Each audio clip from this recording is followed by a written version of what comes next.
Good evening. I'd like to call to order the regular scheduled council meeting for Monday, October 7th, 2013 at 7 p.m. Our first order of business is our opening ceremony, which consists of the national anthem, followed by the Pledge of Allegiance, followed by a moment of silence for those members that have given their lives while defending our country. Would everybody please stand?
Pledge allegiance to the flag of the United States of America and to the republic for which it stands, one nation, under God, indivisible, with liberty and justice for all.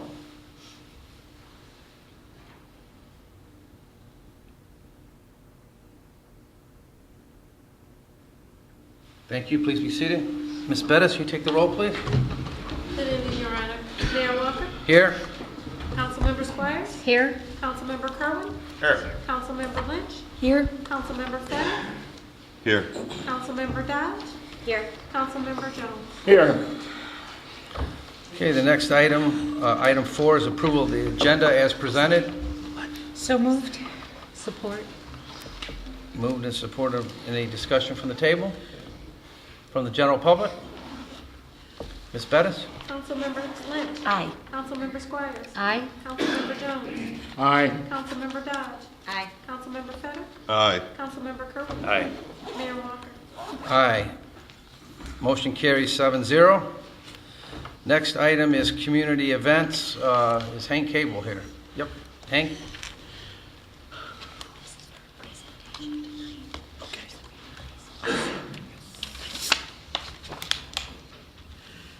Good evening, Your Honor, Council. I'm here tonight on behalf of the Garden City Lions Club and also the Garden City Fire Department with Chief Herman. And we're here to announce our 15th annual open house. We always do this in conjunction with the fire department, and we've had a great relationship with the fire department, and this is our 15th year of doing the open house. So it's this Saturday the 12th. And parents out there with youngsters, grandparents out there with youngsters, please bring the kids down to the open house. They get to crawl around the trucks, get their pictures taken. Of course, Sparky the dog, the fire dog, will be there. And we have a great time doing this. And this year we're doing it in conjunction with the DDA. We usually have it 2 weeks earlier, but this year we wanted to do it like we did last year with the fire department and also the DDA with their showing contest they had. And we're also going to have a show from the firehouse over to the DDA. The chili cook-off, so people that don't want to walk or can't walk or just want to go for a ride, they can ride over. We got a little shuttle service, take them over there. And also, speaking of dogs, I have a commitment this morning from the leader dogs, the puppy raisers, as we call them. I used to call them puppy moms, but that's not politically correct anymore. But we have gentlemen that raise the dogs also. And these are the people that I have the utmost respect in the world for. They get the dogs at 10 to 12 weeks, keep them until they're about 18 months. And then they give them back to the leader dogs for formal training. And it's a great organization. I couldn't do it. I couldn't be like giving away one of your kids. Take those dogs and give them back. And we had one lady last year that was on her 19th dog that she had raised, 4 litter dogs. Phenomenal program. But they will be there for sure. Like I say, we're doing it in conjunction with the DDA's open house. So please come down, bring your kids down, bring your cameras. The kids love it. They get to crawl around the fire trucks, get their pictures taken with the wonderful chief that we have here. And that's all I have to say. Miss, would you like to say anything? I'm good, thank you. See y'all there. Thank you. very much. Thank you. It's the 12th from 11 until 3. 11 till We're 3. doing a special hour earlier for Berger because of the autistic children. We're opening an hour early for them, and then the general public is 11 to 3. So thank you very much. 11 to 3 this Saturday. 11 to 3 Saturday. Thank you. Hope to see you all there. Thank you. Okay, next we have Cheryl Parton from the Garden City Garden Club.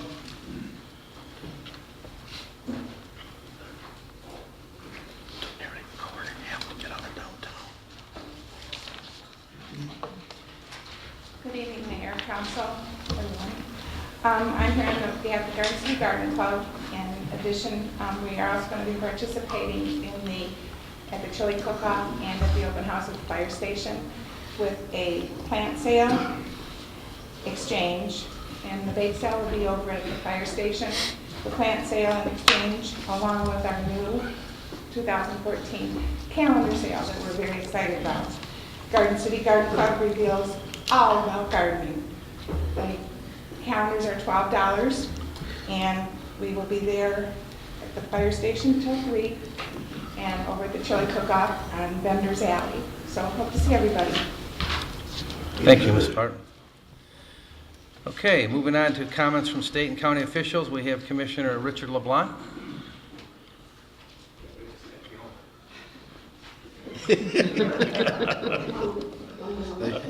They've got undressed plants in them. Yes, us too. Mayor, members of council, city manager, and members of the audience, I appreciate an opportunity to speak for a couple of minutes about 2 upcoming events that I'm involved with, and I know that some of you will be involved with as well. The first is a continuation of a program that was initially begun by Wayne County, and then when Wayne County severed its ties, it was commissioned by some members of the Wayne County Commission. Former Commissioner Diane Webb administered the Make a Senior Smile event within Garden City. For those who might not be aware, it's an opportunity for volunteers to come and during one day for 3 hours, rake lawns of a select group of senior citizens that are not otherwise able to get that done. This year, it is my first year overseeing the program. We have already identified the homes that are to be raked, so that part's taken care of. Where we're at now is we're actively soliciting and seeking volunteers for the program. And so for those who may be here today or may be watching this event, if you have a few moments of time on Saturday, November 9th, the deal is this. We begin at 8 o'clock with the generosity of the City of Garden City. We'll be meeting at the Maplewood Center. There'll be like a continental type breakfast there. We give assignments. You come back after about 3 hours, we'll have a pizza luncheon, and all is good. And for volunteering, you'll get a t-shirt and a pat on the back. So not a whole lot other than a real feel-good thing about it. But once again, it's Saturday, November 9th. We'll begin at 8 o'clock. We hope to have everybody out the door by 9 o'clock. And for those who are interested, they could contact my office. That telephone number is 313-224-8855. Once again, 313-224-8855. Or if email works better for you, district12@waynecounty.com. And that 12 is 12, so district12@waynecounty.com. So we really hope that we have a sufficient number of volunteers. I'll tell you that as of today, we have an offer from Lowe's of Westland to provide 500 bags and 8 volunteer employees to get us started. We're hoping for 100. So I know that some members of council and the mayor have indicated that they're going to be there. I know that our clerk was the first to respond that she's going to be there. Really appreciate that. And so, again, it's going to be, I think, a pretty enjoyable time based upon things that have happened in the past. And I know that Councilmember Jaylee Lynch has been actively involved for a fair number of years and can attest to two things. One, it'll make you feel good, and two, it's rain or shine, snow or shine, whatever. It's going to happen that day. Bring your rake. Thank you. Bring your rake. If you're going to be a volunteer, bring your rake. We will have some. We'll have probably 30 or 40 that we can lend you, but if you bring yours, it'll work out well. And before moving on to the next item, with your permission, Mayor, I see that Councilmember Dodge has a question. Put me down next to Allison. All right. That way I don't have to call you. Nice. All right. Got another volunteer. So I'd like to move on to the next item. So one of the things that I began about 7 years ago when I first became a state rep is a benefit program, an opportunity to enjoy a meal, donate a little bit of money to a cause that's important within this community area. I handed it off to one of my successors, so State Representative Robert Kozlowski and I are co-hosting this event now, and it's called Noodles and Neighbors. Now, when I began this 7 years ago, it was Noodles and Neighbors because it was a spaghetti dinner, which was inexpensive to do or to accomplish, and it allowed for a lot of extra money. We're making it easy this year, though. We're having pizza. So, it's still called Noodles and Neighbors, but it's going to be pizza on Friday, October 25th, from 6 to 10 o'clock at the Harris Care VFW in the city of Westland. And I'd like to share that the proceeds from this particular benefit this year are going to go entirely to the new Veterans Memorial that is currently under construction in the city of Westland behind the library off Central City Parkway. And this memorial project has an expected cost of about $250,000. About $170,000 has been raised thus far. It will be completed by Veterans Day this year. So on November 11th at 2:00 p.m., there will be a ribbon cutting of sorts with dignitaries, with veterans, of course, our most important honored guests, and others. It will be completed by that date. This benefit, again, on Friday, October 25th, is to assist in that effort. Now, I have to admit, I'm not aware of your rules regarding the announcement of such things. So I'll say that I have tickets. Tickets can also be purchased at the door. There is a nominal cost to attend. I would encourage you to consider doing so. It is going to be a wonderful event with a silent auction. There'll be some live activities happening. We hope to fill the hall on Friday, October 25th from 6 o'clock to 10 o'clock to benefit our veterans. And I can tell you that the last time I did an event similar to this for the veterans, we donated about $14,000, and it all went to a good use for veterans. So thank you. I appreciate an opportunity to share Brand that. new items, brand new. Question Thank you. for you. If somebody cannot attend, but they want to donate some of the brand new items, Yes. do they just take it up to the post? Or do they contact one of the numbers below for a pickup or? Yeah, I'm really glad you asked that because I did not share the numbers, the telephone numbers. So, of course, the numbers and the email address that I provided earlier can be utilized. But there are flyers. I left some in the hall as you enter City Hall. But there's 3 telephone numbers where if you have things that, new items that can be donated either to this event or directly to veterans, as explained on the flyer, I'll give you the one telephone number that will get you all the information you need. That number is 734-335-7943. And that gentleman that will answer that phone, his name is Ken. And Ken is a veteran, is actively involved in this project, and would be pleased to respond to any questions that you might have as well as to assist you in helping veterans. But again, this is a pretty cool project. For those who may think, it's in the city of Westland, really though, it services this entire area. This Veterans Memorial, the closest one, well actually there is one in Plymouth, but the closest one that'll be somewhat representative of this one is in Monroe. There's a lot of interest in this locally, and we hope to help it. Mr. Mayor. Thank you, Mr. LeBlanc. Thank you very kindly. I also appreciate an opportunity to go early because, as I mentioned to you before, I have a commitment in another town in 17 minutes. Okay. Run. Have a good one. Thank you so much. Don't speed.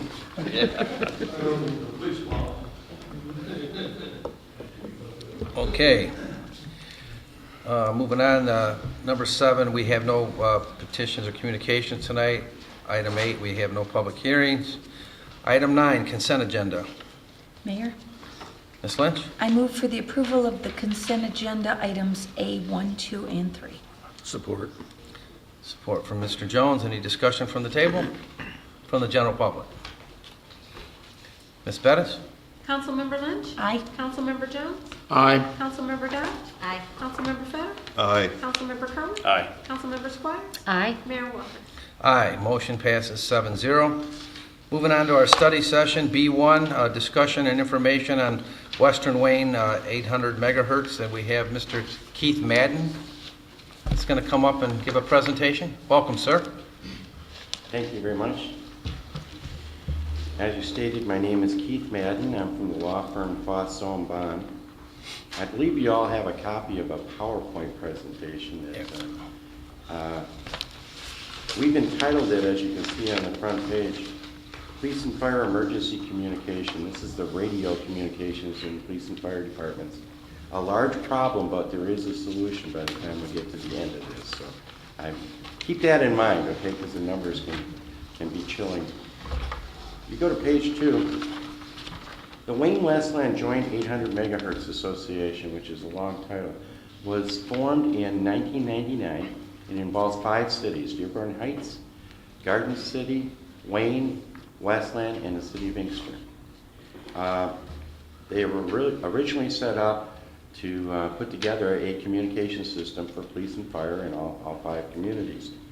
The original cost in 1999 to set the backbone up was $3.4 million. The tower for the enterprise is at the city of Westland, right behind its police station. And what we're talking about today is the backbone of the system. It consists of the tower, the antenna, the T1 lines, the phone lines that hook everything up, the computer system that operates it. The system right now has 12 frequencies on it, but frankly it operates as if it has hundreds, because the computer breaks those frequencies up into integral groups like a cell phone system would. So there's never a time that you talk on. At any rate, the annual operating cost for the system since its inception has been right around $200,000. That's the maintenance fees for Motorola, for upgrades and things like that. Well, here's where we get to the problem on the next page. In 2011, Motorola came to us and noted that the equipment in the system, in the backbone of this system, was beyond its service length. They called it end of support. There's no warranties for this stuff. There's no parts. And as you can imagine with technology, anything you bought in 1999 is difficult to fix it or replace it. They called it obsolete at that time.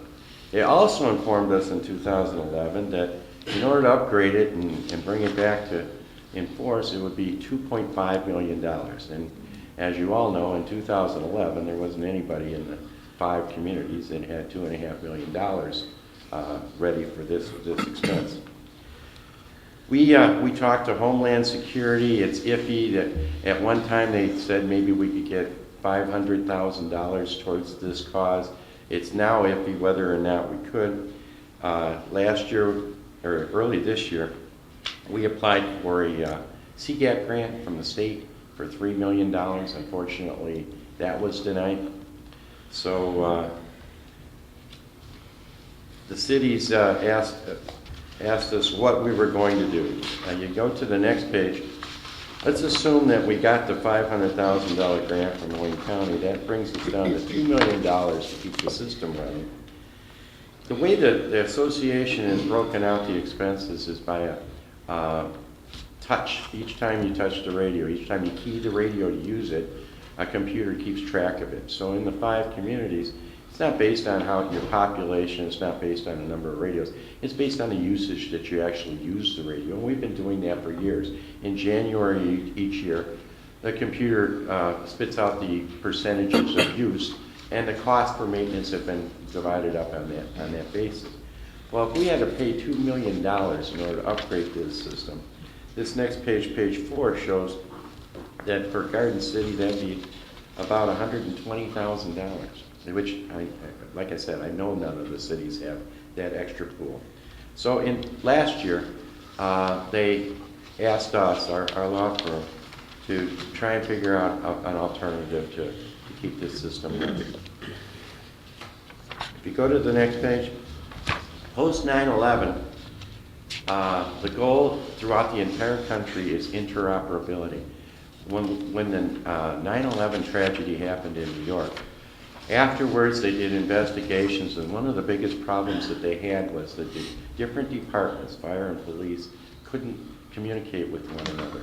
It caused massive problems, possibly casualties as a result of that. So it's been kind of an effort nationwide for interoperability. As you'll see, that it's starting to work pretty well in Michigan. The Wayne County Homeland Security Division operates a system of radios that is connected to the state system. The state system, I'm going to call it MPSCS, as it notes here, it's called the Michigan Public Safety Communications System. I've never heard anybody use that. They always call it MPSCS. Okay? Wayne County is actually hooked to them. Wayne County itself operates 400 radios in the Sheriff's Department, and they have other communities within Wayne County that are on that system, about 1,200 radios. Like I said, they're connected to the MPSCS, which is statewide. The state is operating 55,000 police and fire radios throughout the state. They also meet what's called Project 25 standards. That's the latest standard for reliability, backup, and all of the things that you need in an emergency communication system. Another thing they've been able to do is continually upgrade the system, the backbone of their system, to keep it operating. And they can do it because they have more people that are involved in it. So one of the issues when we were trying to figure out how to keep the system running was, do we partner with the state or partner with Wayne County?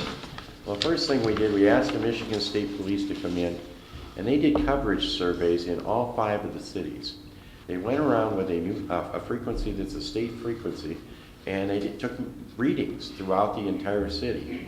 And the coverage that they found was excellent, which I'm not a real techie myself, but that means that if we turn the present system off, the state system that surrounds us would cover all of our needs out there in all 5 of the communities.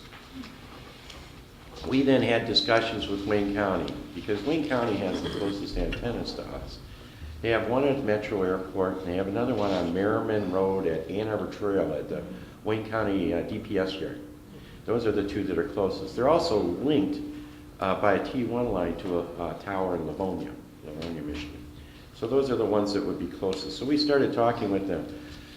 That got delayed a little bit because, unfortunately, the Director of Homeland Security in Wayne County retired, and a new person came in, and with all the other things that they were doing, they had trouble getting back to us. And finally, they said, why don't you, instead of contracting with us, why don't you simply contract with the state of Michigan on the MPSCS system, and we'll allow you to use the antennas. And it's gone.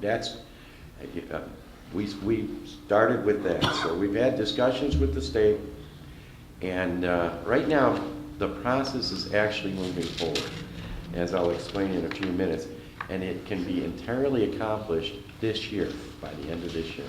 Excellent. I know you're wondering, well, okay, what's it going to cost us to switch? That's the first question that I get from everybody. There are some association costs. Right now, we're still part of this 5-member association. Motorola is in the process of performing frequency identification, frequency incorporation into the tower arrays. The frequencies previously used by the association are being traded for other frequencies. So there's another issue going on with Sprint and rebanding. And they're being installed in those antennas that I talked about at the Metro Airport and at the Merriman Yard. So they had some research to do. They have FCC filings in order to move them.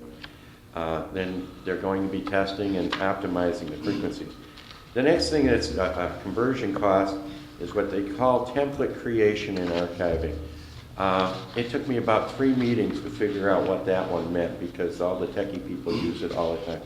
There are talk groups in each of our communities, in the fire department, in the police department, that allow you to go on a frequency and know that everybody in the department's not listening to you, or everybody in another department's not listening to you. I'll give you an example. If you were working undercover in a drug thing, you want specific people.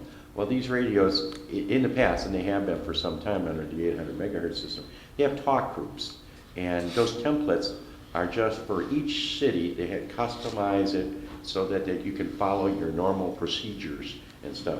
So they're actually creating templates for the MPSCS system so that it would be seamless for each of the departments. Essentially, we can continue to operate the same manner we have in the past.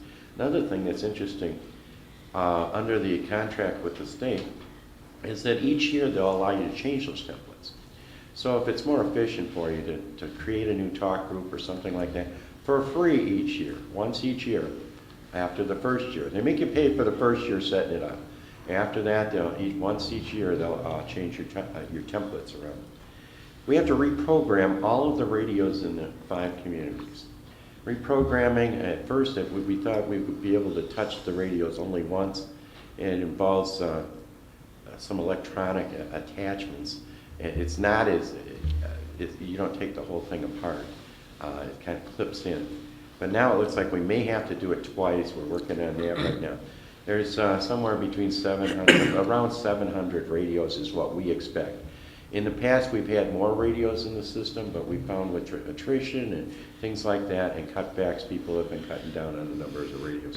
So for the 5 communities, we'll have to reprogram each of those radios. We'd have we're working on a contractor system. Instead of taking them all to Lansing, so MPSCS can fix them, it's so inefficient, we're gonna have a contractor do it right in each community where the cars are, where the prep radios are, so that we don't disrupt our operations. There's also some conversion administration. We've got a consultant that's overseeing what's going on and keeping the whole process moving. The total cost of this conversion in order to hook up to the MPSCS system for all 5 communities, the total cost is around $200,000 we're estimating, okay? Is that per And that number, No. 200,000. Total. Total. Ours is 16,150 on this page. Now, if you go to the next page, which is page 8, if you use that push-to-talk system of who's using the radio the most, the same percentages, for Garden City, that would come out to about $16,150. But I've got even better news for you, okay? Around January 1st of this year, each year during while the association was going, on January 1st, the treasurer of the association would split up the cost on the basis of push-to-talk. So January 1 is when they would be sending out bills to everybody. Well, that would have been about $200,000. By pushing this system to try and get it done now, we won't have to pay Motorola's expenses on January 1st. You probably already have budgeted right about the same amount for that normal maintenance and continuing cost. And for this year, this would be completely cost neutral. You'd be using that money. Instead of using it for a Motorola maintenance, you'd be using it to transition into the MPSCS. We like those. That's the best news I've got. Page 9, estimated costs avoided if we were to go. Now this is kind of a rehash of what we were talking about earlier, but this assumes that for 2014, 15, and 16, you continued to pay Motorola to maintain the current system. And then you also paid the $2.5 million. Over the next 3 years, it would cost you about $3.1 million, or Garden City's share of that would be about $186,000. These are costs that we're going to be able to completely avoid in the future. That's nice. Page 10, the advantages to the transition. Statewide interoperability, like I said, with the national movement towards interoperability, by being in the MPSCS system, these radios will have the ability to work anywhere in the state. If there's an emergency of some sort, I'm not into the complete technical, but they can hook anybody up to anybody that's in the MPS system. So you're essentially having an ability now to talk to 55,000 radios in the state of Michigan. Their reliability, this system has been in effect, and like I said, they're already working with 55,000 radios. They know what they're doing. They have experts at the top of it. Like I mentioned, there's going to be cost savings in your future budgets. As I get to in another slide or two, I don't remember, it's actually costs less to maintain the system under the state than what we're presently paying to maintain the present system. And user fees, right now you're paying that maintenance cost to a private entity, and we don't really have a lot of control over what contract price comes into us. It's not as likely that the state is going to increase the fees unilaterally a large amount on everybody in the state at the same time. So it does give us some more consistency in controlling the costs for increases in the future. Page 11 shows an example of comparison of annual costs. This page assumes that there's, say, 700 radios in our association right now. That number may be high, may be low. That's an estimate. The $200,000 that we're paying every year in maintenance costs comes to $285 a radio. Under the state system, they don't charge you for a contract to maintain their infrastructure. They have a flat fee. And in all likelihood for us, it's going to be $200 a radio. So as you can see, we're moving from $285 a radio for that maintenance to $200 a radio. And it estimates it here at about 42%. If some of these numbers don't match perfectly, it's lawyer math, okay? I'm not an accountant. I roll it up or down, but even those percentages earlier, I think I looked at one of the slides and it doesn't come out to 100%. It's 1 or 2 points off, but this is close. These are all estimates anyway. What the state would have to do is enter into a contract with each of the 5 cities individually. So there would no longer be the association overseeing it, this body that we created. Garden City would have its own contract with the state. For $200 a radio, they're maintaining the system and the templates and all of that for you. As a result, there's no longer going to be a need for the association.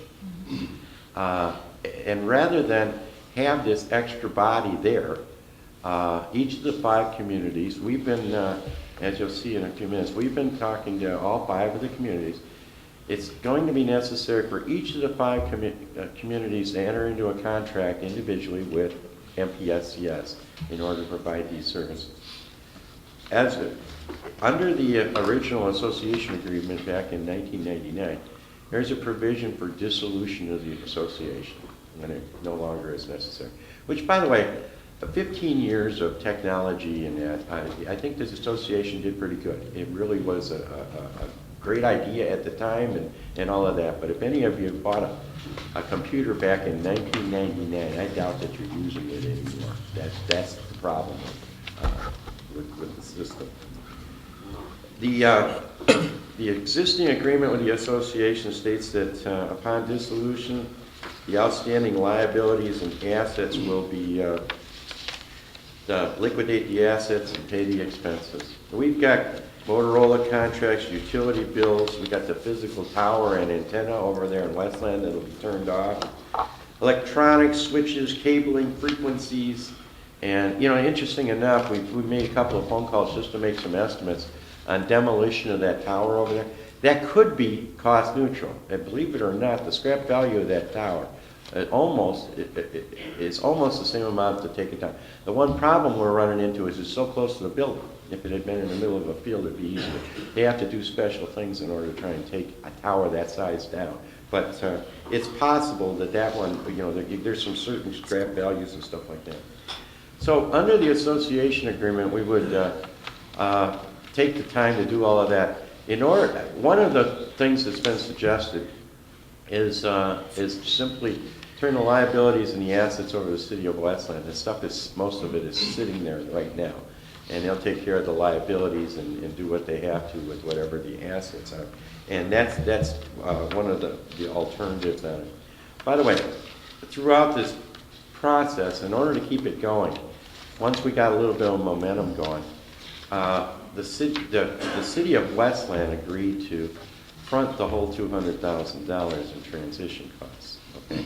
And that's why right now we're able to keep the process moving. We have Motorola trying to look into putting the frequencies in the Wayne County antennas. We have the state police trying to work out how they're going to reprogram our radios and all that. So this process is moving.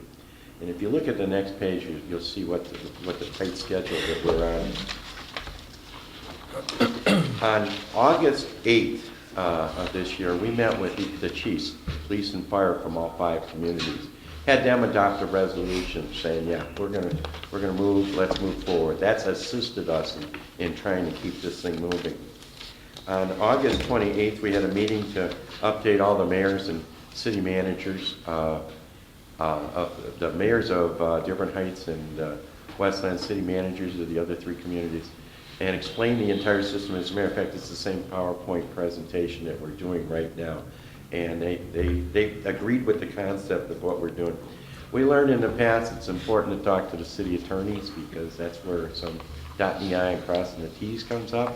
So we've even sent the PowerPoint and a possible resolution, which is going to be refined a little bit, to each of the city attorneys to look at it. Tim Cronin, I believe, is your city attorney. I've talked to Tim on the phone, and so we're getting the legalities of it figured out.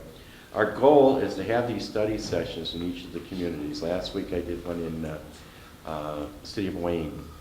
Westland, we've already done them. I've not been on the phone with Inkster and Dearborn Heights, and they're going to be doing the same thing. Our goal is to have each of the councils adopt a resolution in the month of October. The resolution is going to say, okay, we agree with the transition. It's going to say, and your city attorneys have a copy of the proposed user agreement with the state. We agree to the user fee of $200, and we're going to go contract with the state. And what was the third thing? Oh, the third thing is we agree with the dissolution of the 800 megahertz association. And it's perfectly legal to put them all in the same resolution, and it makes more sense because they're all tied together than to drag them out with three different meetings or 3 different resolutions. So those will be coming to you. Now the tech people, we've given them a deadline of December 1st or maybe the first week of December to have this system possible to throw the switch. Whether they live up to it or not, what we're really shooting at is January 1. And because there's so many people involved. There's councilmen people in 5 communities. There's a whole lot involved. We're shooting at January 1, and we want to throw the switch. And the next slide is for any questions that you might have. Yeah, I have, I'll start off.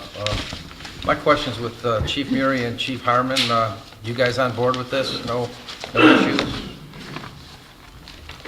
The police department is absolutely on board. This seems like a very good solution to our problem. Chief Harmon? On board? Okay.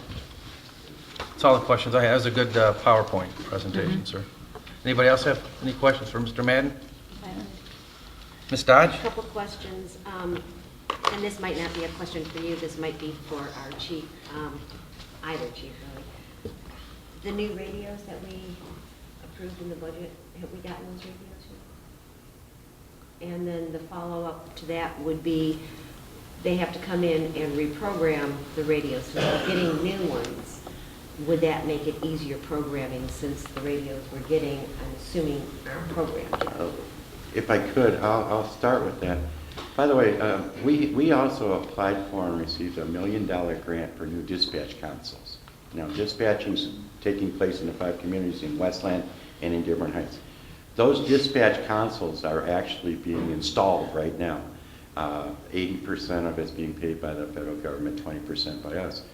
Those are set up to work on this state system already. So their design is such that they can work on the old system, but they are set up to work on the new system. So that was taken into account at the time we bought all of them. Okay, so, But any new portable radios would be bought with the new template and new capabilities. So they would be easier to program than our old ones? Correct. Okay. Second question, and this would be for our chiefs. How many radios do we have? Lieutenant Zimmer was just conducting an inventory. Lieutenant, do you have a number? Just south of 65, between Preston and Cars. How many? 65. 65. That's police and fire? No, that's just police. Okay. Patrol cars and fires. And then what about fire? I don't have that number off the top of my head, but it is just less than that. Well, yeah. Okay, then, this sounds like the most reasonable thing to do, be part of the state system. And then we're also not bogged down with, if they do countywide dispatch, or we decide that we're going to partner with another community, we're more able to do that because we're not tied to the one tower that we had in Westland. That's true, and there's another advantage to it, in that right now, operation and maintenance is done by a private company. So built into the expense of that is a profit margin, okay? The state of Michigan isn't making any profit on what it's doing.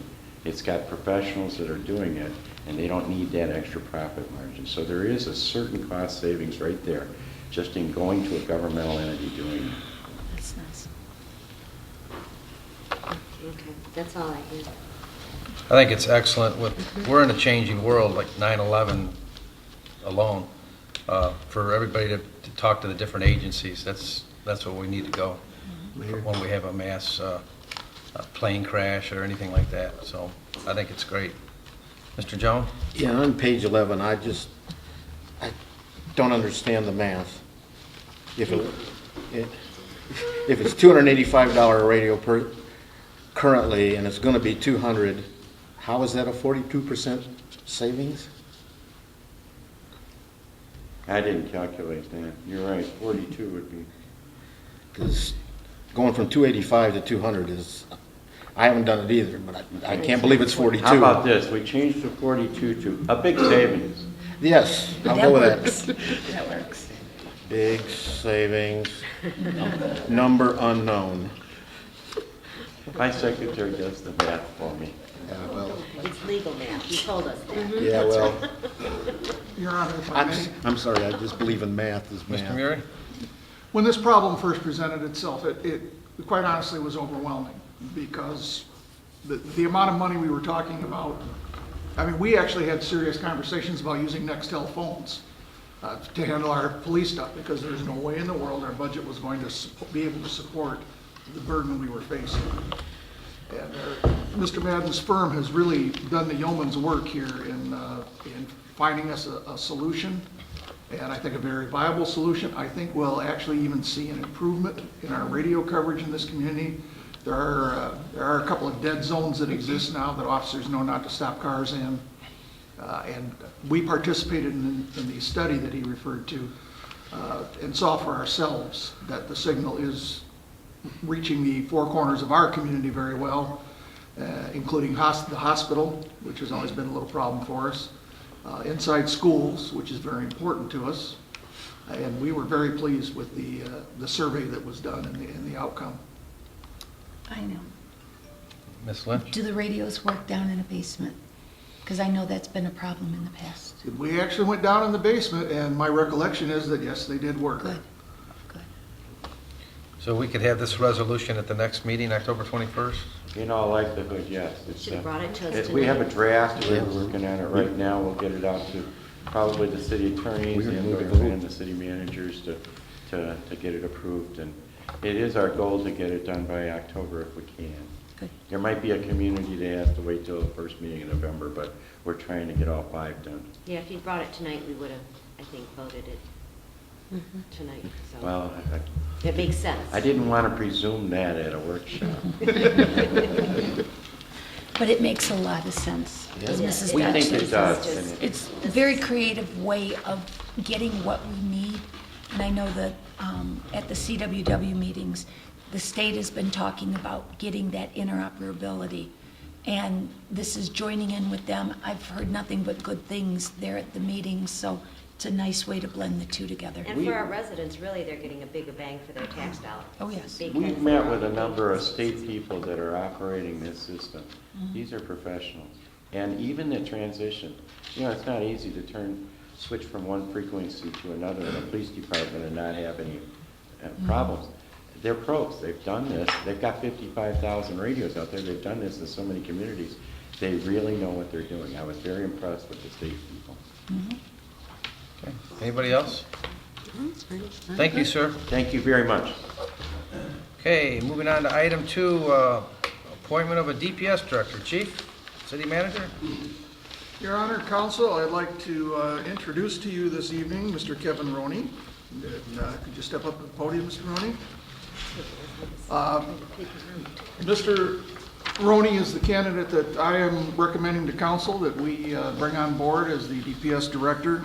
You've been supplied with his resume that shows quite an extensive experience in municipal management of utilities. He is a professional engineer. He holds an S1 certification. These were all things council was looking for. In our check on Mr. Roney's background, people spoke very highly of him. And I spent several hours with him, and I personally feel that he is what we need to bring into the DPS at this time. So I am respectfully asking that council consider confirming this appointment. Okay. Mr. Roney, would you like to address council and the residents and tell us a little bit about yourself? Or? Well, I've been in the public works business for last 20 years of my engineering career. I've enjoyed serving the public. I worked most of those years with Livonia, some years with Wayne County. And I've enjoyed working for the public. I've enjoyed public works. And I'm excited about this opportunity to work for the city of Garden City, to work with Mr. Murray and the mayor and council on behalf of our citizens. Excellent. Anybody have any questions for? If I may, you've taken a look at our department and you realize how small our department is and that our guys do triple, sometimes quadruple duty. And that is, it should be a challenge to you, but we've got hardworking staff, and I hope you've gone in and, really looked at it to make sure that this is something that you will fit with. Your resume fits exactly where I want it to be. Excellent. Yeah, the interview I had with Mr. Murray was 4 hours, and it was, we talked, it was good, candid conversation. He took me around, and I had a good opportunity to digest the current status of things. Very good. Okay, and one other question. Past, the one thing that the employees, they felt, I guess, like stepchildren. Will you know their names? And I will know be able their to say names. good morning, so-and-so. And it seems like something stupid, but if your boss doesn't even know your name, that really makes you feel worthless. And that's not something I want to improve the department. I don't want the same old, same old. I want there to be management when management is needed, but I want there also to be a personal aspect where you know that this is the employee, this is the name. They just got married, they just lost their parents. These Truly, things that's are, very you important, have to yes. have that. You have to have that. Okay. Anybody else? Skills. Yes. Mr. Fetter? It means a lot to me personally, sir, that Chief Murray's recommending you. I believe if he had any doubt at all, he would have told us. My only concern is this. We're a community, as others have been, where we've had basements flooded with sewer backups. We've had issues with pumps not working correctly. issues with equipment in, what are they called? Holes in the ground, that we have some equipment in there. Sinkholes? Huh? No.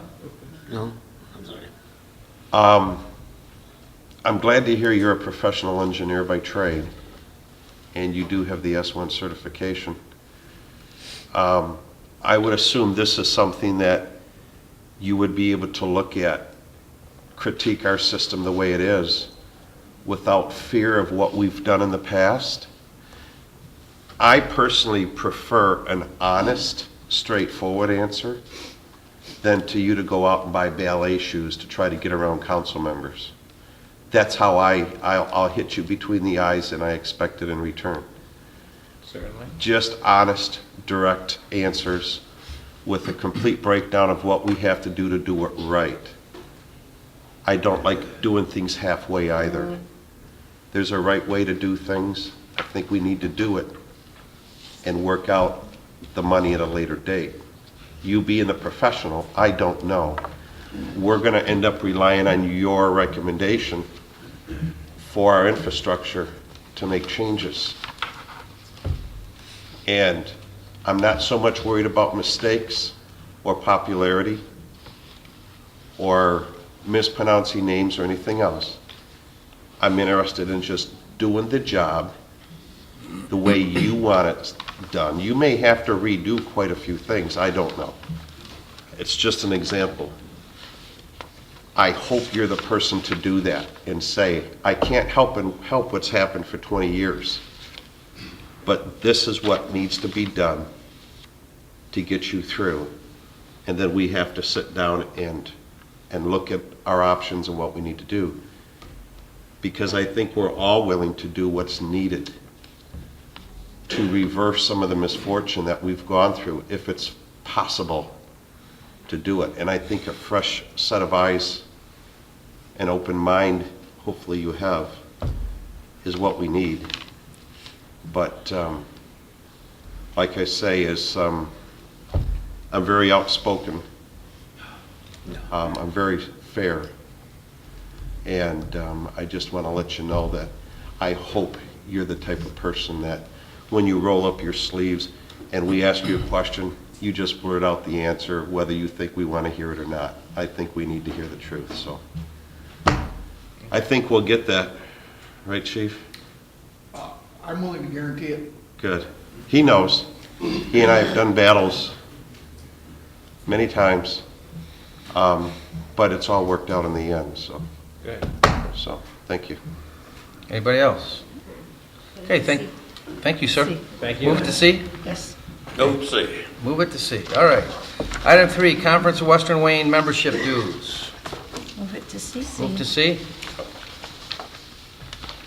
Okay. Item 4, to receive a special assessment roll and call for a public hearing. C. C. And then item 5, Chief, you want to speak on this one? Thank you, Your Honor. I had originally placed this on the agenda for seeking some council action on this. I've had more time to reflect on this, and I'm interested in a discussion by council right now. And I would like to then go back and get some other stakeholders, the Parks and Rec Commission, the skaters who were involved when we originally established the Park Plaza. And for our citizens, this dealt with the changing of some hours to get some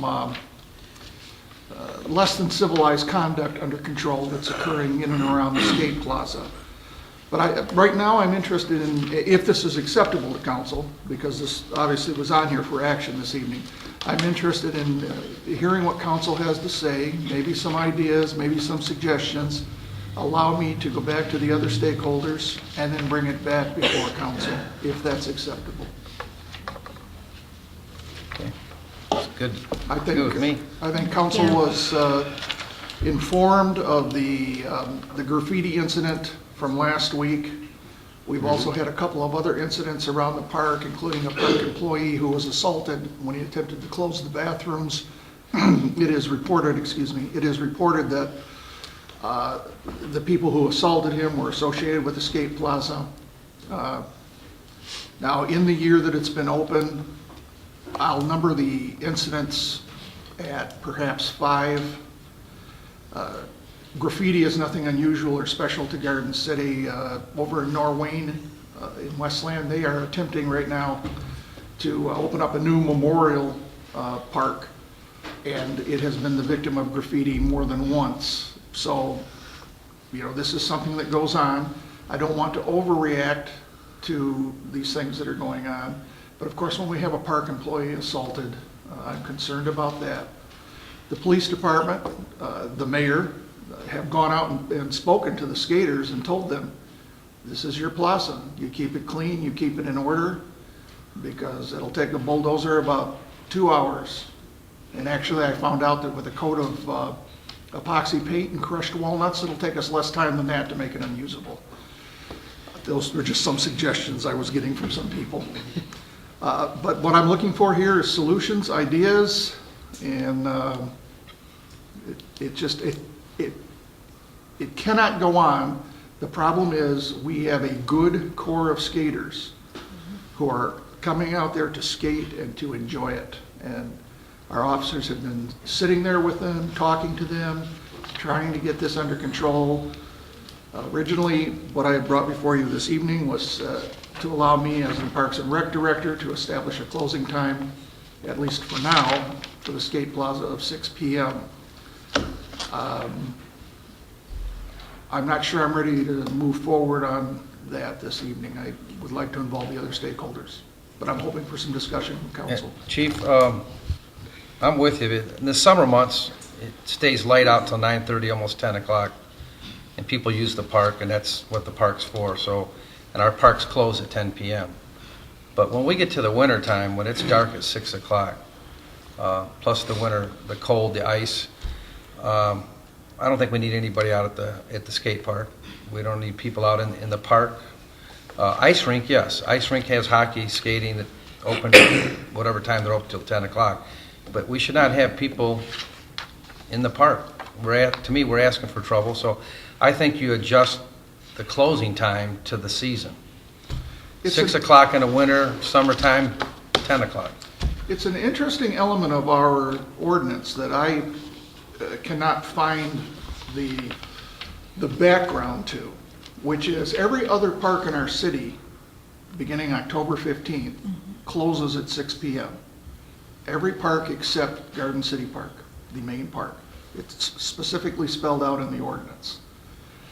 I find that, I'm certain there was a reason. Could be because of the walking path even, You have the walking path, that's where most of the residents go. It was always dawn to dusk. And that's from being on the commission prior to being on the council. Being a resident for all the years, it was always dawn to dusk. But that's where you had your pool, that's where you had your ice rink. You had evening functions that people, even in the winter, at least growing up, there were things in the pavilions. There was always something going on. After dark, usually it wasn't, but that was the whole reasoning behind it. That is our main park. That's not a little neighborhood park. That's not a park specifically for baseball. It is, it is for the entire community that serves a lot of functions. That was the reason, the dawn to dusk. Mayor? Mr. Kerwin. I'd like to, excuse me, I'd like to give the manager the authority to do what he needs to do. The really sad thing is I've been over there many times and talked to a lot of those kids. I mean, some of them are quite young, some of them are actually older, but all that I've talked to are very respectful. But if this is, if they can't control their group, you want to wait till next time or whatever, if there is one. Otherwise, shut her down or put a fence around it. Do something. Whatever we have to do. Mayor, Ms. Lynch? I like the idea of getting with the original group of people to talk with them. And the reason I like that is we don't know if the people causing the problems are from our own skateboarding group or if it's from people that are not a part of it and they're just the same people that are putting graffiti over at the other parks on the slides and swings and stuff like that. So I think if we could focus on maybe who the people are that are coming in, and our regular skateboarders will know. They probably have a clue who they are. If they can talk in confidence and you can figure out who we're looking at. Because if our kids are not the ones that are doing it, we don't want to punish our kids because other people are coming in and doing. If we can get down to the bottom of it, that would be the best way to do it. But I'm also in agreement that we should be closing down the skate park itself earlier than 10 o'clock at night, because you can't see out there. Even with the lights, you really can't see. So for the safety of all involved, I think that's the right thing to do. Ms. Dodge? Okay, I was a huge proponent of this. This is something that the kids had been asking for years and years. As my kids were little growing up and all their friends, they wanted someplace to go, because if you actually look at this community, there is nothing for the kids. Unless they get in trouble, then they go over to the Family Resource Center. If they're not in a team sport, there's nothing. You know, we had a movie theater, we had a roller ring. There was always concerts in the park. There were pig roasts in the park. We had the Family Fest, which, you know, I loved, but after a few years, because of finances, that went to the wayside. So I don't want to take something from the kids, and the core users of the kids, they have taken personal responsibility of this. I will not tolerate thugs beating people up. I will not tolerate them abusing any of the users, defacing. That is something to me that is, I'm sorry, if I were a parent, they would be grounded for life. That is something that we have to get a handle on, just to make it safe for our own. You know, I don't want the naysayers to come back and say, I told you so. The contracted employee that was attacked, did they come from the skate park area? Yes, they did, but were they skaters? We don't have the answer to that. We have a lot of people that come and sit in the parking lot and watch. Is that where our problem is? You can't say you can't come and watch because it's a park. I may go sit there and watch, and what, do I want the police give me a ticket for sitting there and watching? No. But I think that might be where some of the problem is, and if you see a group of 20 kids, where before you might have seen 5 at a picnic table in the park doing these things, now they're all in one central area. That does scare a lot of people, but the behavior, and it's just recent, this behavior, if I'm not mistaken. This behavior, it could ruin it. It could ruin it for all the families and the kids that really, really, really need this and want this and worked hard to get this skate plaza, excuse me. I don't want to see a fence around it. The reason we went to Skate Plaza is because the fencing cost almost as much as the concrete. And I mean, they would literally have it would look like Kerwin's Corner, the amount of skate park that we would have if we had put the fencing in. So I want it to go back to the stakeholders. We need to talk to the skaters themselves, the ones that helped us design this. Get those parents, those skaters a little more involved. Hopefully, because of winter coming, this problem will go away. We don't know if they're residents. We don't know if they're non-residents. I know there's been some reports of some incidents that's happening with cars. And to residents, if you see something illegal going on and you can get the license number, when you call the police, give them a car description and a license number. That way, you know, they've got some information to go on, instead of just saying, we see this behavior and not giving any information. This saddens me, it really does, because rules and laws are put in for 1% of the people that decide to ruin it for everybody else.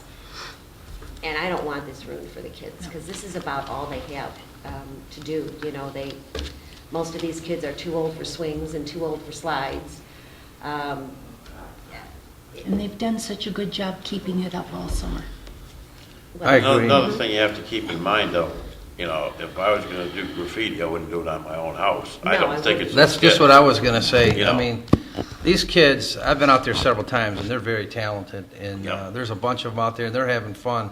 I played a lot of baseball in my life, and softball in Garden City, and I never once thought, after I got done playing softball, I'm gonna go back and trash the field that I play on. I mean, just like the kids that play hockey, I don't think they wanna come back and trash the ice rink when they play hockey there. I don't think that it's happening from the skateboarders. I think it's people traveling through. It's probably the same ones that are doing graffiti on the back of our businesses along Ford Road, and once in a while you'll see a stop sign that's got graffiti on it. So they're not just doing the skate park, they're coming through our town in different places and doing it. So I don't think we need to blame the skateboarders. I can't see them trashing something that they enjoy doing. I think maybe what we need to do is engage them like a neighborhood watch and say, hey, this is your skateboard park. Help us police it. If you see the wrong crowd coming through or you hear anything, call us, give the police a call. And I'm sure they want to help keep it nice, and they don't want it to go away. And Exactly. again, I don't think the skateboarders are responsible for this. I can't see them trashing their own. And if they Their don't own want part. to call the police, they could call any of us or the city manager, you know, or they could go knock on the Parks and Rec door. Mr. Mayor? Mr. Fetter? Yeah, I was upset to see the pictures as well. And I've been down there. I can tell you that one of the days I was there, by the way, we were power washing it a month after we poured the concrete because of graffiti. This is the worst.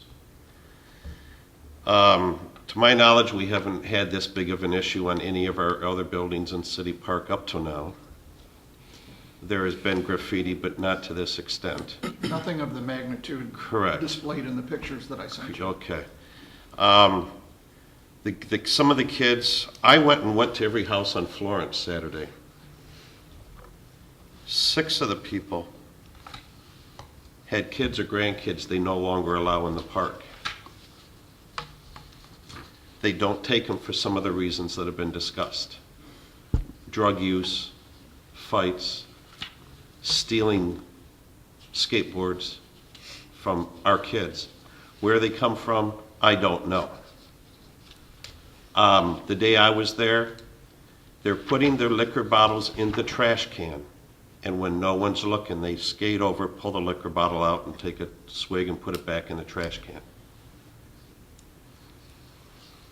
I sat there and watched them do it. It was funny, I got out, I had bought a Garden City firefighter t-shirt at an open house last year, and I had it on. They darn near soiled themselves. They saw that Garden City logo, they must have thought I was a cop.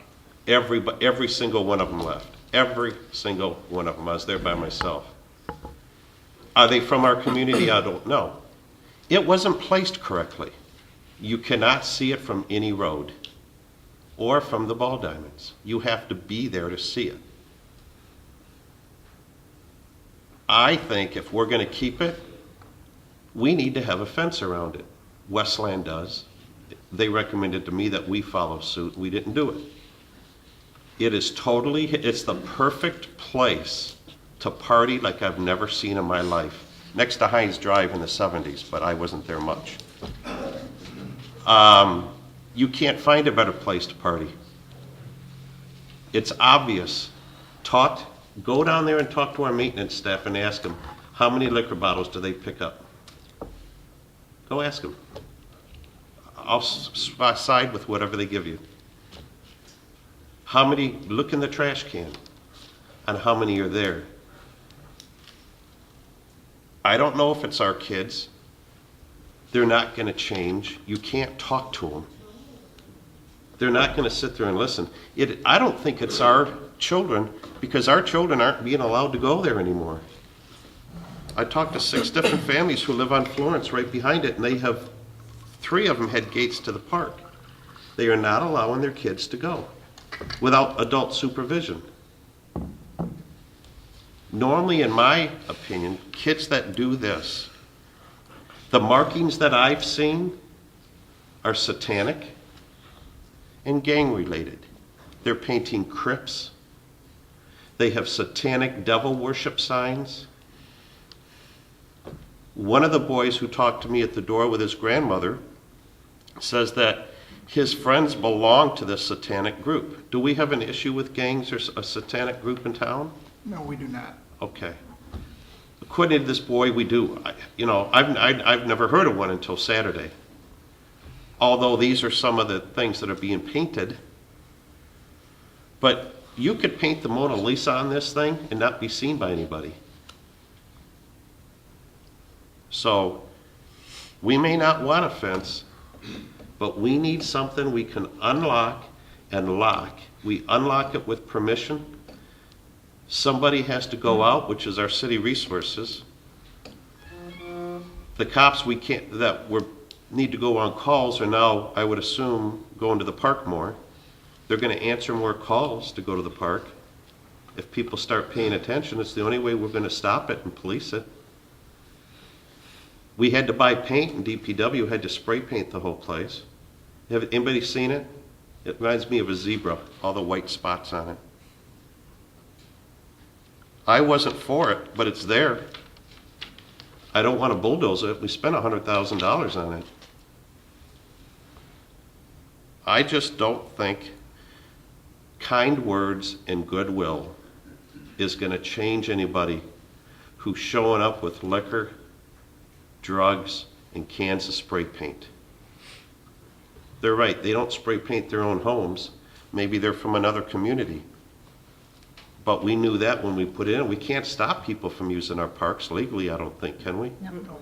Dearborn did that back in the 50s, and look what happened. So, short of putting a window in the ice arena for Dan to spin his desk around to look down on it, or cameras, or a gate, is the only way. Shutting it down at 6.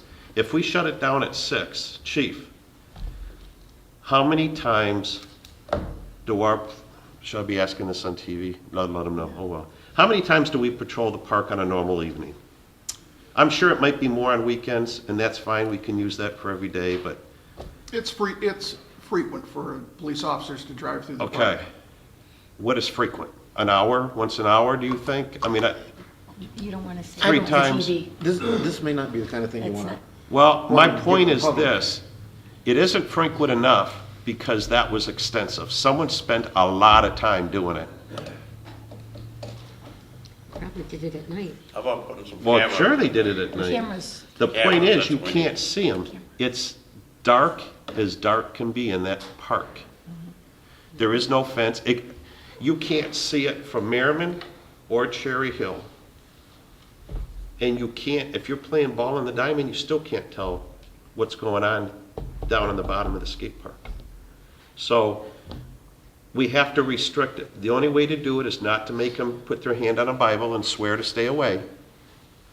It's to put up a fence and physically restrain them, that they could only use it during the hours of supervision.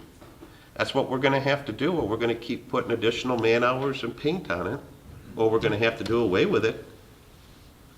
I really do not think it's our kids. Ms. Dodge? Okay. You know, I don't think it is the users that work so hard to put this in play or those families. The kids that are, kids are always going to be drinking. They're always going to be smoking pot. Unfortunately, that's part of life. And we have to try to give them activities and the guidance so that they don't go down that road. But that's the age group, they go down that road. They're doing it in other areas if they're not doing it in the parking lot here. They might be sitting at a picnic table. They might be defacing other equipment in the other parks that are dark, on buildings. I mean, these kids are gonna have that behavior. We need to send a hardline, clear message to those people that this is unacceptable behavior. Absolutely unacceptable behavior. The police haven't been dancing around and tippy-toeing. They started out talking, then they made a presence more known. If they caught this kind of behavior, they're not just gonna say, oh, bad children. There's going to be some kids that are probably gonna be put in the back of a police car.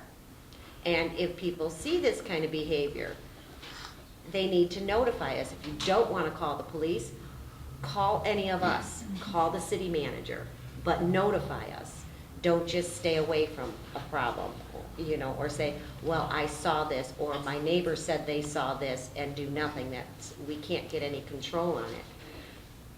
It is if you go into the park, it is on the main road into the park. That's why the commission placed it right there. They did talk about lighting, but we didn't have the budget for lighting. Fences were out because that cost as much as the concrete. Cameras, they talked about that, but those things they didn't have in the budget. So if we could find the money to put another light there, that shines right on that. I mean, as I go to and from work, it's always in the dark. I can see the plaza. Can I see who's on it? No, but if there was a light shining down on it, believe me, I'd see shadows and I could see bodies.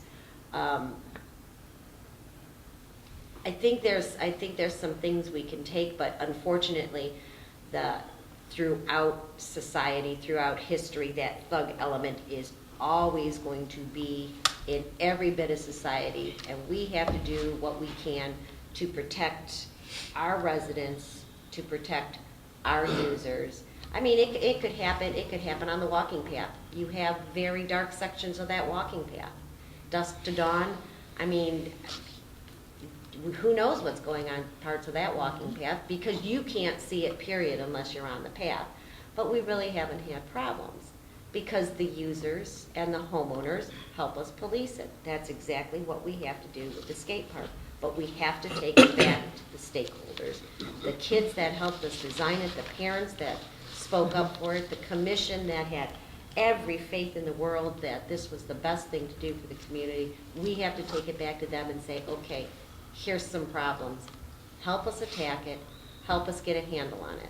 If you know who the troublemakers are, take us aside, tell us names without us using yours, and we'll take care of the problem.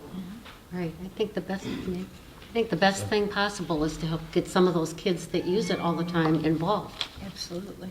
You know, as you said, let them help police it. 'Cause I don't want to see it taken away either. I've talked to the kids down there, and they really enjoy it. Most of them. And we don't know if this is happening after midnight.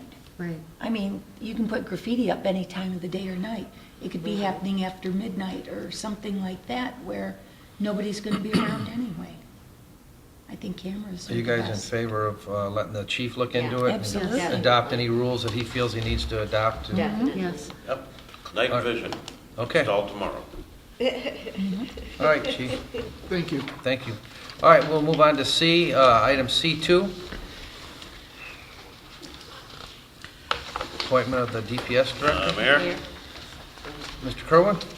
I move to appoint Mr. Kevin Roney as Director of the Department of Public Service, contingent upon receipt of by the city, of a satisfactory report from his physical examination. Support. Support from Ms. Dodge. Where do we stand on that? Discussion from the table? From the general public? Mr. Wallace?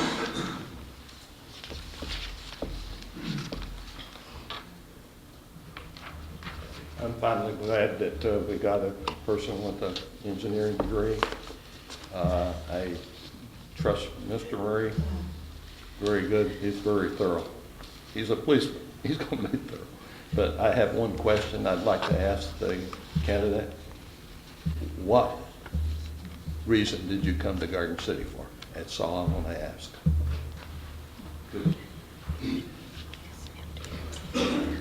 Besides a job.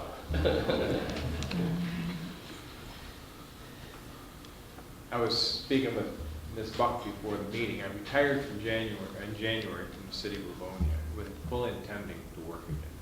I love Southeast Michigan. I'm a lifelong resident here. I live in Livonia, not that far from here.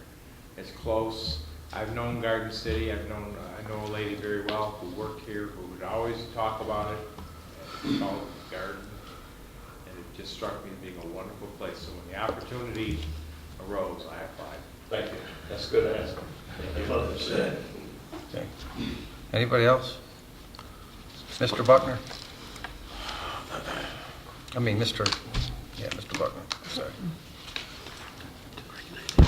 I do trust the chief's judgment as well, and I think that this is going to be different than what we had before.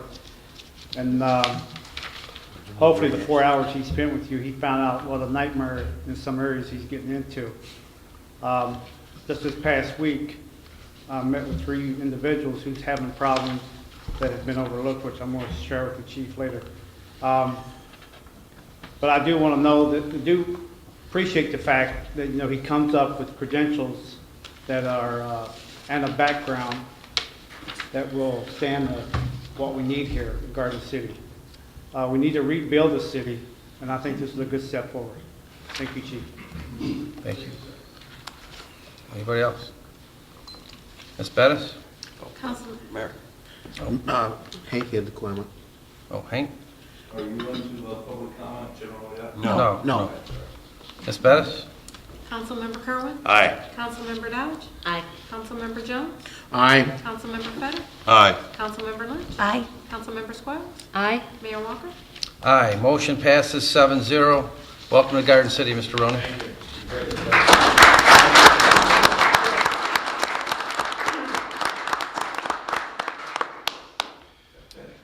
Okay, Mayor, Ms. Lynch?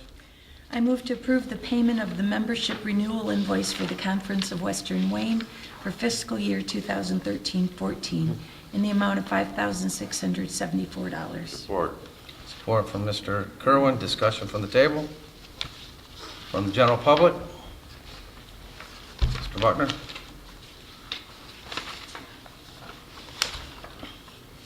My only concern is where is this money coming from? How is it going to be paid? I mean, I'm for the ideal. I think it's what we need. But how's it being funded? It's been budgeted for. I'm sorry? It's been budgeted. for. Okay. Thank you. And Mayor, if I might make a comment. Ms. Lynch? Because of the Conference of Western Wayne, we probably get well over $200,000 back into the Garden City coffers because of the different things, and including the 911 funds. Because if we weren't in the Conference of Western Wayne, we wouldn't be receiving those. So it pays for itself over and over and over. Let me read this to the residents just so they know. Conference of Western Wayne is a consortium of 18 Western Wayne County communities which meet monthly to discuss issues such as legislation, transportation, public safety, substance abuse prevention, community and economic development, employment, and the environmental health of the region. The CWW Board of Directors is made up of the chief elected official from each of the 18 member communities. This bipartisan board works collectively to discuss mutual problems, share information, and generally improve the quality of life in the nearly 700,000 residents who live in the area. The CWW communities are cities of Belleville, Dearborn, Dearborn Heights, Garden City, Inkster, Livonia, Northville, Plymouth, Romulus, Wayne, Westland, and the townships of Canton, Huron, Northville, Plymouth, Redford, Sumter, and Van Buren. So it's the CWW is a pretty large consortium. Mr. Wysick.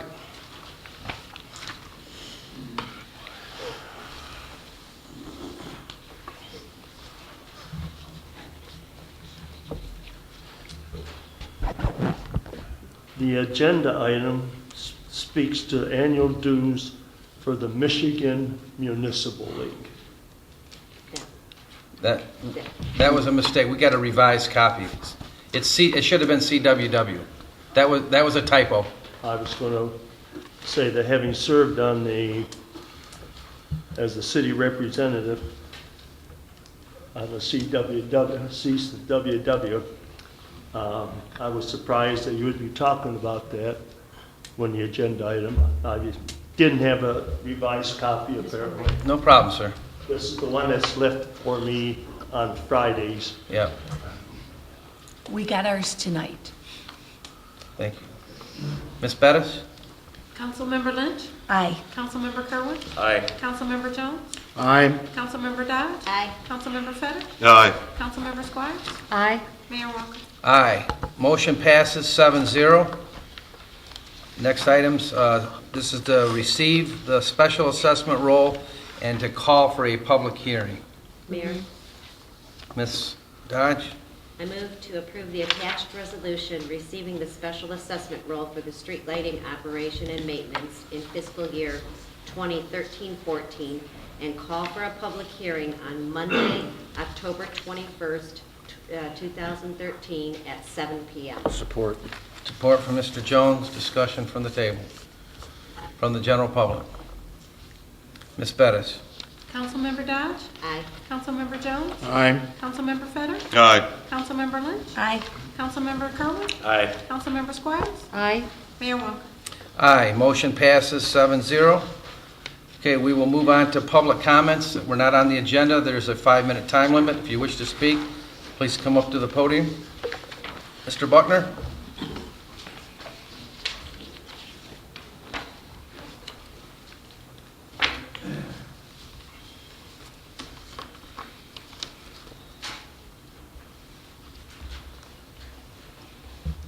Council, I'd like to address you tonight of an email that I sent to our chief.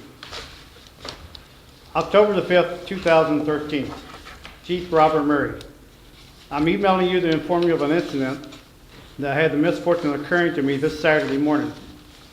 The incident was perpetrated by Mayor Randy Walker. Approximately at 10 a.m., Buddy Wallace and I was in the parking lot of River Bend Apartments. I had just gotten back into Buddy's car from placing several signs in the open field at the west end of the parking lot.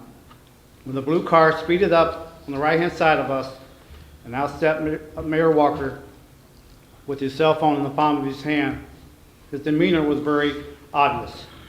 He looked at me and made this threatening statement. Mr. Buckner, I made a DVD in the last 2 years of you ranting at the council meeting. I'm going to mail them to the CEO of Kroger's in Columbus and get you fired. My reply was, go ahead, I don't care what you do. The incident is a personal crisis in which a manner that I'm fearful of possible escalation in the future from Mayor Walker. You are aware of other incidents that has caused me to be alarmed and safe-minded. I thank you for the extra patrol cars in the past. It has helped my daughter to have peace of mind. I thank you and all the great officers that we have to make our city safe. Being a single parent with my daughter living with me, incidents such as this one causes her to have stress, not only for my safety, but our home life as well. I would ask that an extra patrol car night and day be done at my residence until after the election. I'm not only surprised at Mayor Walker's action, but also saddened that the highest elected office in Garden City was stooped to behave in such a manner. Hopefully cooler heads will prevail. Thank you. Of all the mayors that Garden City has ever had, not a one of them have ever had a resident remove or speak belittle of them from speaking before the council. Walker, your action this past Saturday toward me not only stained the office you hold, but bring into question your ability to govern Garden City. Your action of threat to me was more disrespecting to the mayor's office.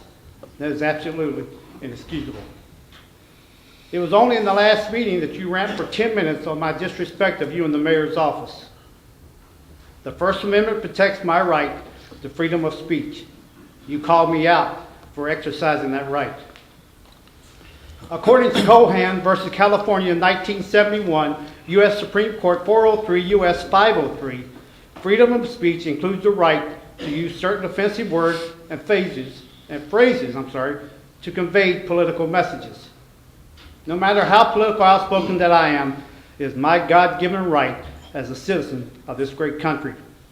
I have the right, and the likes of you will never keep me from exercising that right. A mayor of any city is not only the leader of the city of government, but also the ambassador. His and her action should never be put into question.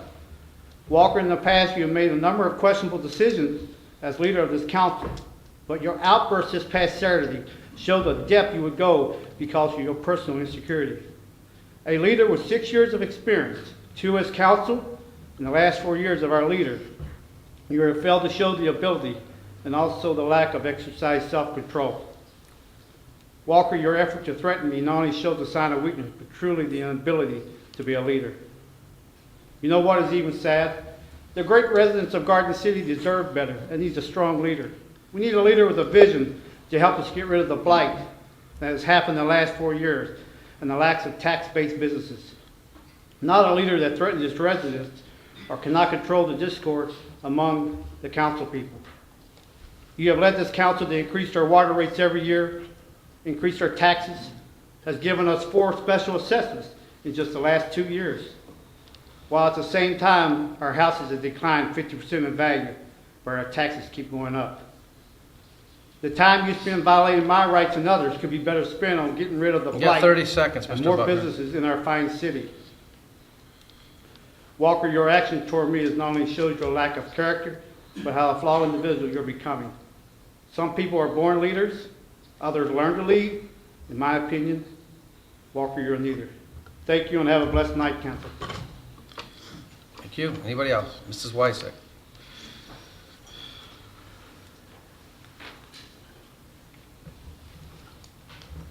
I come before you tonight with heavy heart. I have cried half the day. I want to talk about my son Michael, who died while serving on this council and serving the people of Garden City well. My son's name will not be mentioned, Mrs. Lynch, by you with your lawsuit. You said Michael Wysick was engaged. Michael Wysick fought against that suit. And how did he fight? He went to his brother, who is a lawyer and a law attorney at Georgetown University, and was told, got good information. I don't know how you didn't know about it, Jody. Got good information. I heard him say it went to a vote. It went to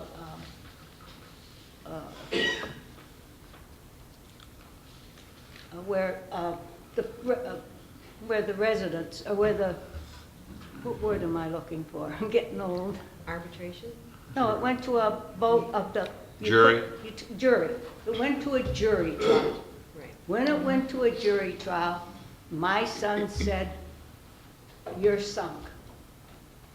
So why did they let it go to a jury trial?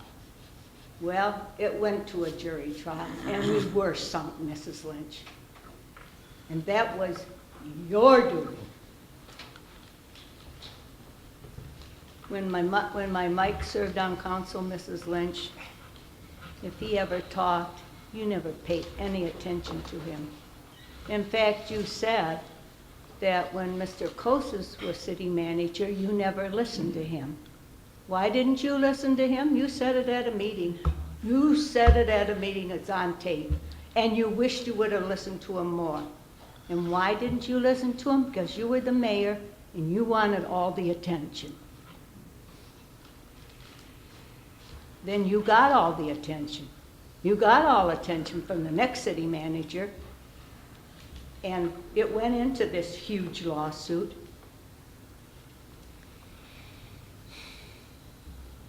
You and the city manager cooked up this thing of a $16 million building for parks and for the senior citizens and the library. You closed our library. My son came home and said, somebody called me and said our library is bulldozed.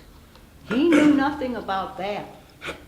So you and the city manager must have did that on your own. $16 million on top of a $14 million lawsuit. Now, head of that building went up, and that came close to passing, because you and Mr. Harvey said you'd go anywhere, do anything, come to people's houses, anything, because some of the pipes weren't good. Well, that building's still up, and those pipes are still working in that building. You had the people scared like the pipes are going to explode and all this. Jody, you mentioned you didn't know about the lawsuit? That surprised me.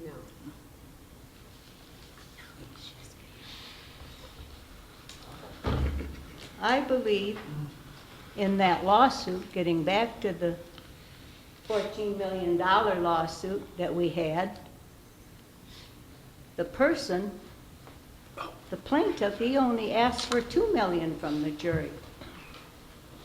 The jury awarded him $14 million. You want to know what happened on that lawsuit? Find out why he got $14 million instead of $2 million, what he asked for. And the judge could have reduced it, but he didn't. Find out why, and you'll know your answer. You have 30 seconds, Mrs. Wysick. Now, me and my husband come before council meetings, and we're treated like dirt, like dirt. My son gave up his life.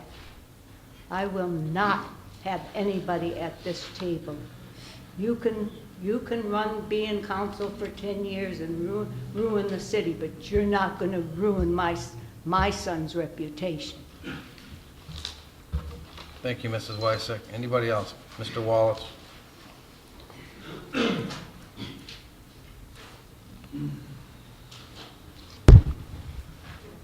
It's ironic that she brought up the $15 million lawsuit. Mr. Bennett, could you keep a copy of this and pass it along? It's really a brief outline of the mediation of the trial that was hundreds of pages. And I just want to refresh your memory. Everybody said they didn't know there was a lawsuit. Having familiarity with law, whether it's a local trial, a county trial, a state trial, or a federal trial, you always have a mediator that comes in and tells you what the trial is about. They don't want you to go to a jury trial. It costs money.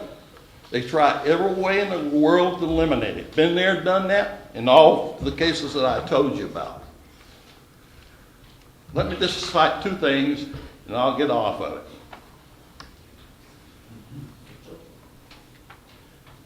The Wayne County Guide, well, first of all, somebody told me that one of the council members recommended the guy that they were close to Wayne and he was doing a job in Wayne, and they recommended him to do the job here. Next of all, I want to remind you that Jalen Lynch and Jody Dodge presently is on our council, and that's the reason I'm talking about it, because everybody I've met wants to bring up the $50 million lawsuit. Yes, they're still here. Jody's not running again, but Lynch is. History repeats itself, my friends. This statement says that the Canton-based contractor had offered to settle for $1 million, but the city decided to fight it. It's highlighted on your things. Originally, the guy only sought $700,000 in 2002. Boy, it's a far cry. People, you just can't go and have a trial if you're a business or your city and win with a trial. It's impossible. It's impossible.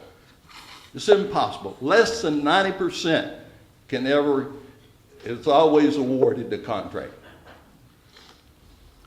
You guys check on City Hall. You can't do that. When you go to a jury trial and they recommend the settlement, you see what it cost you? You could have settled for $70,000. Who hit the bill? Somebody said they never seen the bill, but you didn't have to see the bill because they informed you that this guy would settle for $1 million before the lawsuit ever happened. They're mediators. Every trial, they try to get you to settle without it. And then after that, the court recommended the $800,000 settlement. He was willing to accept $700,000. So don't give me this cry that nobody knew about the lawsuit, knew about the money. That's no excuse. No excuse. You know how many libraries we could build for $15 million? How many roads we could pave for $15 million? It's just $15 million. But think about it. time these citizens and I get through paying with this, you're talking about over $36 million. And the reason I brought this up, I got a lot of phone calls, and they said, well, they couldn't find the bill. Did the people in the clerk's office hide the bill? I said, the clerk had nothing to do with this, nor there are people that work there. Don't let nobody fool you. And that's why I brought this up here, and I'm sending flyers out to the residents of Garden City at my pocket expense. Thank you. Thank you, sir. Anybody else? Yes, sir.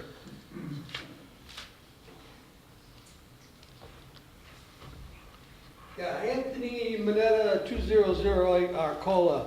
I want to know what your policy is on shredded material here. Shredding material? Yeah, any information you get from the citizens of Garden City, do you shred it? Does it get shredded? From my understanding, I found a whole bunch of documentation in the recycle bin over here by the DPW yard in August. It had water bills, tax statements, envelopes with residents' addresses on them. You name it, it was there. I went seen the city manager. Went in there, I told him, he went there, he checked, he didn't find nothing. It was a bad rainstorm, so I know he got really wet. There was another police officer there, and Barnes was in there. And when Barnes said, oh, he must have an agenda, that was it. I wasn't going any further. We said what we had to say. He said that public information does not get shredded. But if the consul in the city publishes that for their own use, you cannot throw it in that dumpster. Here, what I found in the dumpster a second time, after I thought I got a hold of one of your council members. I gave him all this information. I had a whole table full of information on everybody. I knew how much they paid taxes, what their water bill was, where they lived, whether the house was empty. Now, anybody can get this information and cross-check it. They can steal the piping. Steal what they want. I could call a sitting citizen if I was a crook and say, look, I got your water bill here. You didn't pay enough. You need to send me more money, and send it to this address. And you know the way seniors are. You know, they're scared that maybe the city's going to turn the water off. Now, this information, even though it's public, if you make it public to the public, it's not considered public. My public information, if I go and ask you, I want some information on that, that's fine. But if you go ahead and run some off on your machines and you say, well, I'm going to throw it in a dumpster over here. Now, here's what I got. Somebody bought a cell phone, also has how much you guys are paying on your phone, how much it costs. That should have been shredded. Here's a little bit of different information on your cash receipts that you get from doing business here. Here's some of the statements from the water bill. Here's only a few. The last time I found these, I had over 52 of them with the names of the residents, when they paid their city tax, and the address. That should have been shredded. No information that I send to the city should be thrown in that dumpster. Now, if the city cannot shred it, they got these equipments where you can get a truck in here and you dump it all in there. Now, that's only a portion. That's water bill. What I got here, inspection reports. I got phone numbers of residents of you guys, the city building department. Made an inspection on people's home. I got their name and numbers. Why is that out there in the trash? I have, this is the good one. I have checking accounts, the bank, and their savings accounts, and what bank they're at, and their name. And all this I found in there. Why was that all thrown in there? That should never be made public. This was printed out on your material. That should have been shredded. I know it might be public. Yeah, this cannot be public. I have names, bank accounts, and that. I can cross-reference it. What do you see this? I can cross-reference this with this utility billing that has everybody's name, address, and account number. I can go through that and get their name and address. I got their checking account number. I know what bank they go to and that. What's to stop anybody else to go in there? Now, the first time, I just go there every week, I dump my papers in there, and then I happen to look, and there's some Garden City paper in there. I said, what's this? I started digging it up. I said, oh, this should be shredded. I know it's public information if I ask for it, but it shouldn't be thrown out there. So, I couldn't get any more. You got 30 seconds, but I would like for you to give all that information to the city manager so we can definitely look Okay, into this. will this go anywhere? This is not public, now, is this considered I'm public going to information? turn it over to the city manager, and he'll deal with it and report back to council. Okay, is the practice gonna Absolutely. stop? Well, I would hope so. Because it already happened. I bet you I can go over there on a Thursday and bend over in that dumpster. Whoever leaves here dumps it in there. Because here is the paperwork for that day Okay. that was pulled from here. In the first one that dumps it, I happened to find a picture about some kind of, just a little statement about retirement or something. I couldn't figure out where I seen that before. When I pulled it out the first time, it was on the DPW on their wall, Okay. along with all the other paperwork. If you give that to the chief.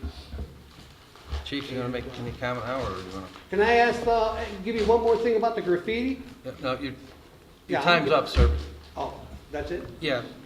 Write it down. Anything you, give us your phone number. All right. We can get back with you on any issues you have. Thank you.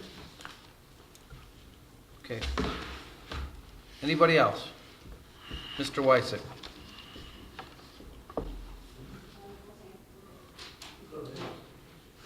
Mr. Gabe.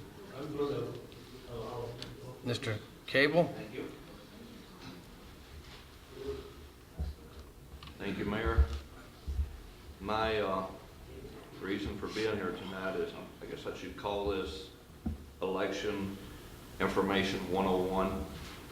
I get a lot of seniors ask me, see a lot of seniors on the street, and they ask me about, they're confused about our election, primarily for the city council members, and it's through no fault of our wonderful clerk, but it says on the, especially the absentee and also the written, when you go to the polls to vote, vote for no more than 4. A lot of citizens are under the misunderstanding that they have to vote for 4. Okay? You do not. You don't have to vote for any. Or you can vote for 1 or 2,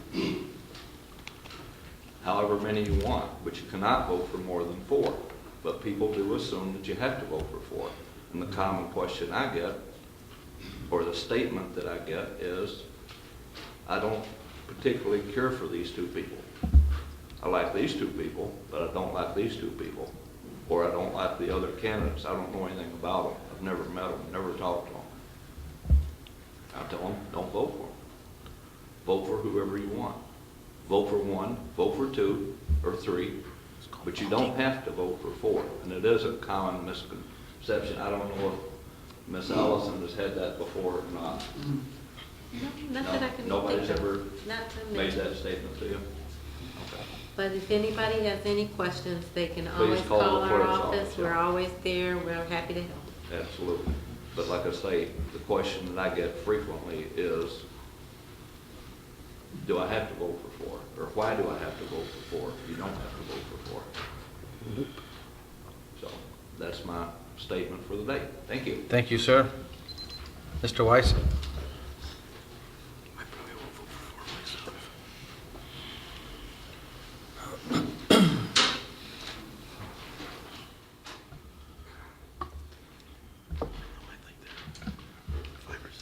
Well, every week there's a new surprise. When will it ever end? Now, Mrs. Lynch, my remarks are a follow-up of Winnie's. And this is to emphasize how hurting and you're despicable your inclusion of our son Mike in the list of council members during the lawsuit years.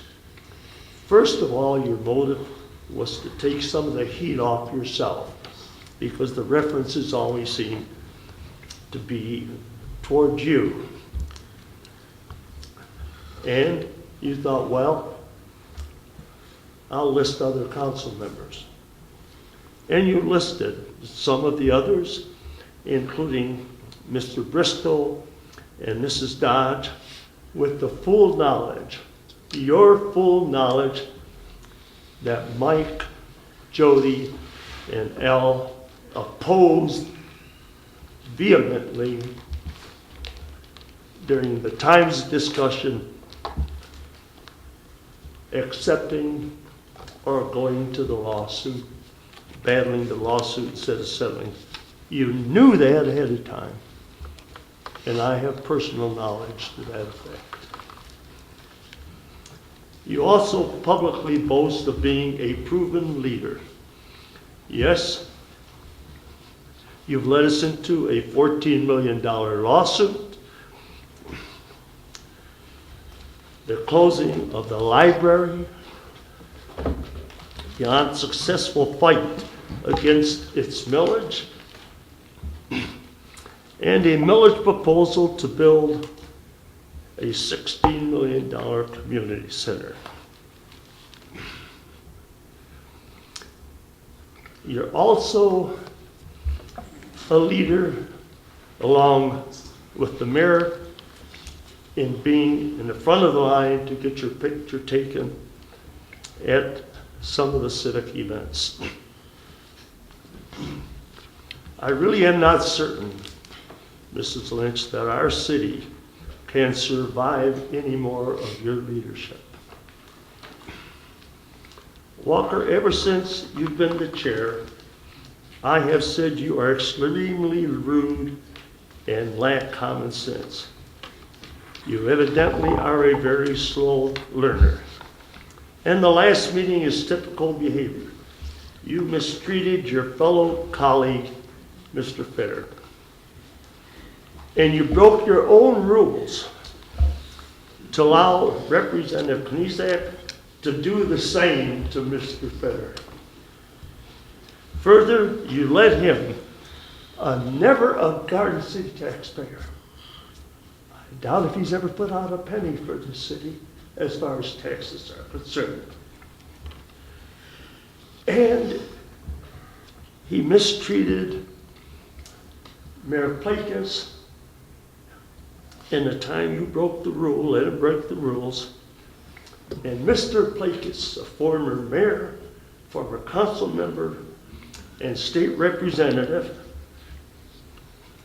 you let Mr. Knizak come up here, interrupt him, interrupt Mr. Fetter,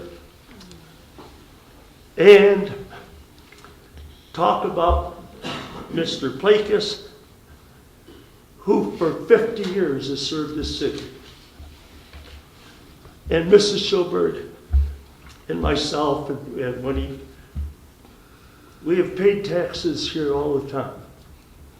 How do you treat people? How do you treat people? A person who has been a representative for 10 or 11 months, and people who've served this city honorably. You treat them badly. Mr. Wysack, you have 30 seconds. Well, that's a quick 5 minutes. No one enjoys or has this 5-minute speaking rule. It's an insane speaking rule. No one would ever believe it was the right thing to do. And it's about time you took a look at yourself as the chair and the way you run what you consider Time is up, Mr. Wysack. Professional meeting. Thank you, sir. Anybody else? Mr. Patterson? Mr. Peterson, I mean, sorry.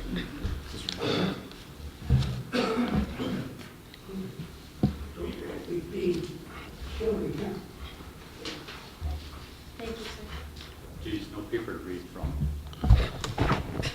You know, I'll be be happy when November gets here and the election's gone, so all the character assassinations will come to an end. There's a lot that goes on in a lawsuit that probably, it's on the computer. There's hours of reading on that, believe me, I've done it. And the attorneys probably ruled the show on that. And the council followed what the attorneys recommended, and the city manager followed that. And you have to follow what the recommendations are. Now, as far as the millages go, Mr. Buckner's 100% correct. We had millage increases. That's part of the picture. We also had a major recession, the worst since the Great Depression. And the people have got to remember that. The value of properties dropped in Garden City. It dropped in the state of Michigan, as well as the tax bases went down with it. With the tax bases going down, your expenses didn't go down with that. So they had to make up for it. The city manager at the time recommended to the mayor and council a way of bringing in new funds. At that time, the mayor and council took action on the recommendations and put it to a vote to put it on the ballot for the election by the people. The majority of Garden City voters approved that millage. It was for fire and safety. The lighting assessment was for also protection. And I know there's a lot of discussion on that, but the people's got to understand what the times are and what they were. And times were a lot better way back when other people were in office, where we had full employment, we had full businesses. We also had houses that weren't being foreclosed on. So that's my viewpoint. I didn't come here to assassinate anybody. I think the council, the former city manager, the present city manager have done a damn good job of keeping Garden City's head above water. Thank you. Thank you, sir. Anybody else? Mr. Bacco. Good evening, council. Madam Tide, I talked to the man about the meter. He never got back to me. The water meter. No, I'll get with you after the meeting. Thank you. Anybody else? Mr. Molnar.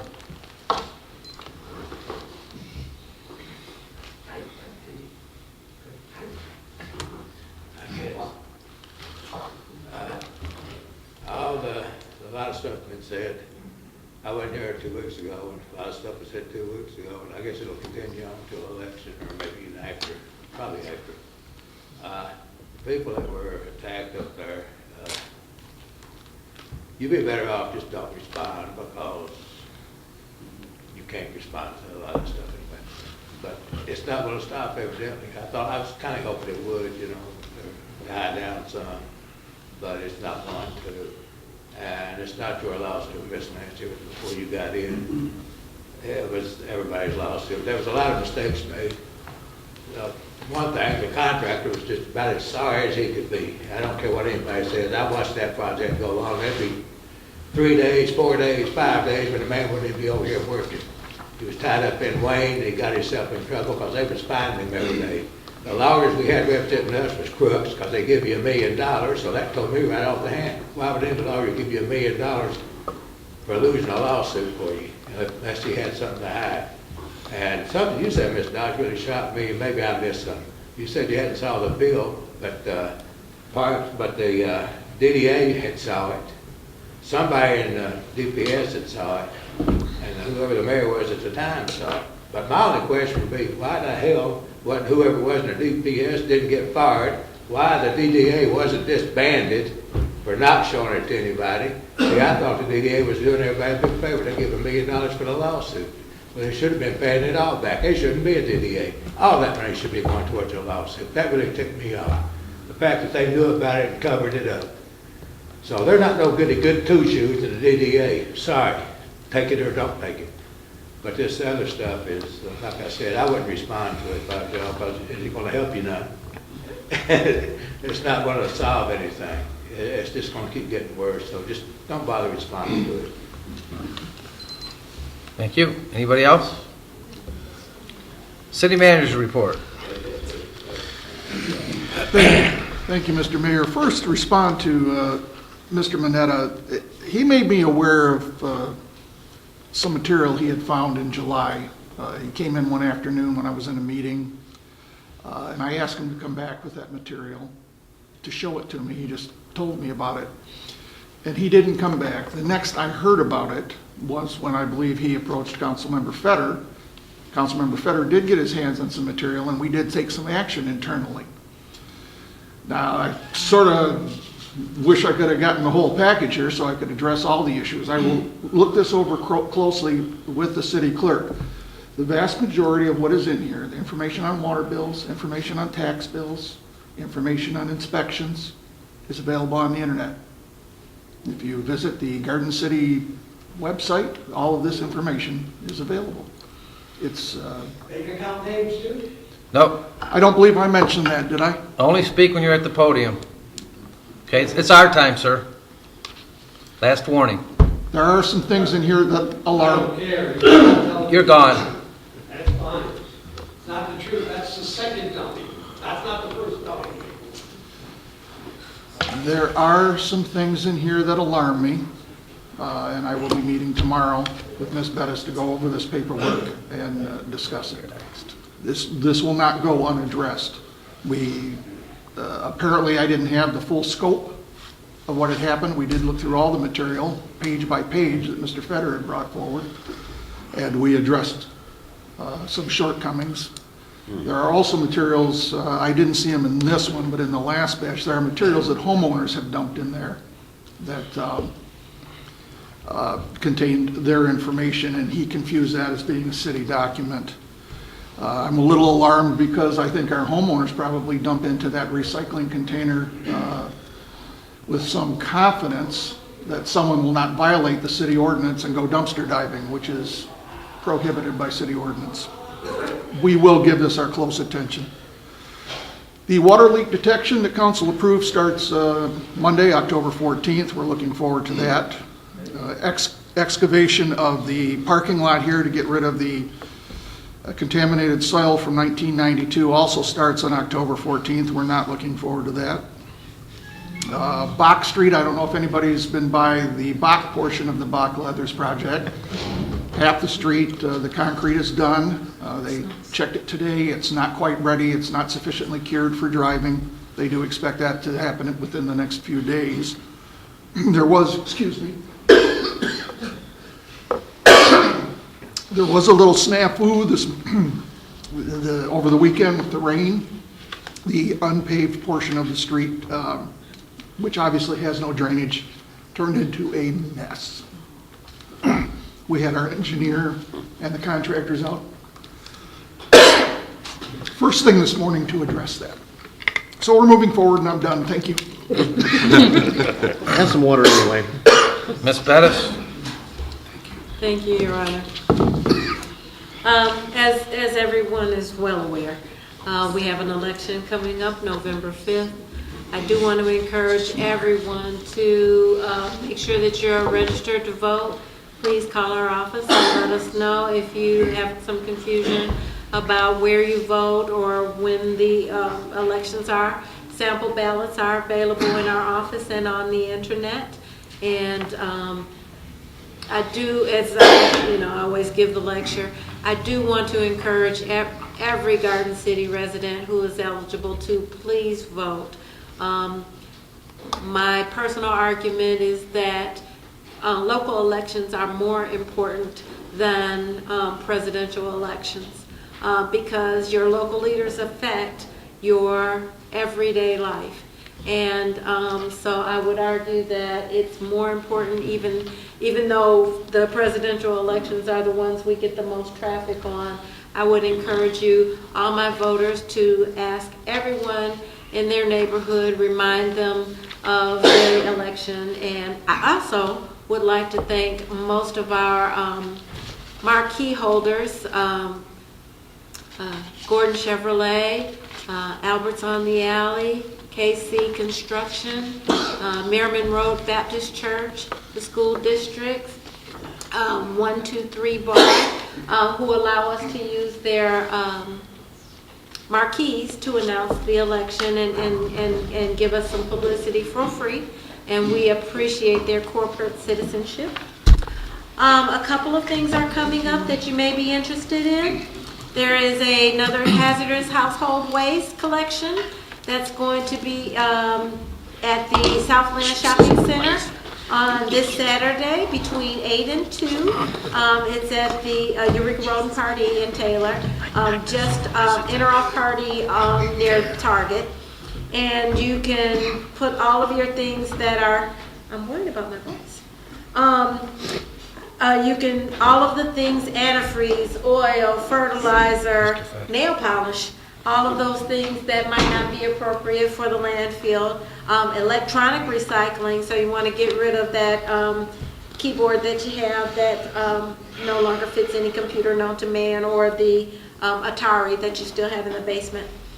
So you can get rid of those at those locations. You just have to be a Wayne County resident.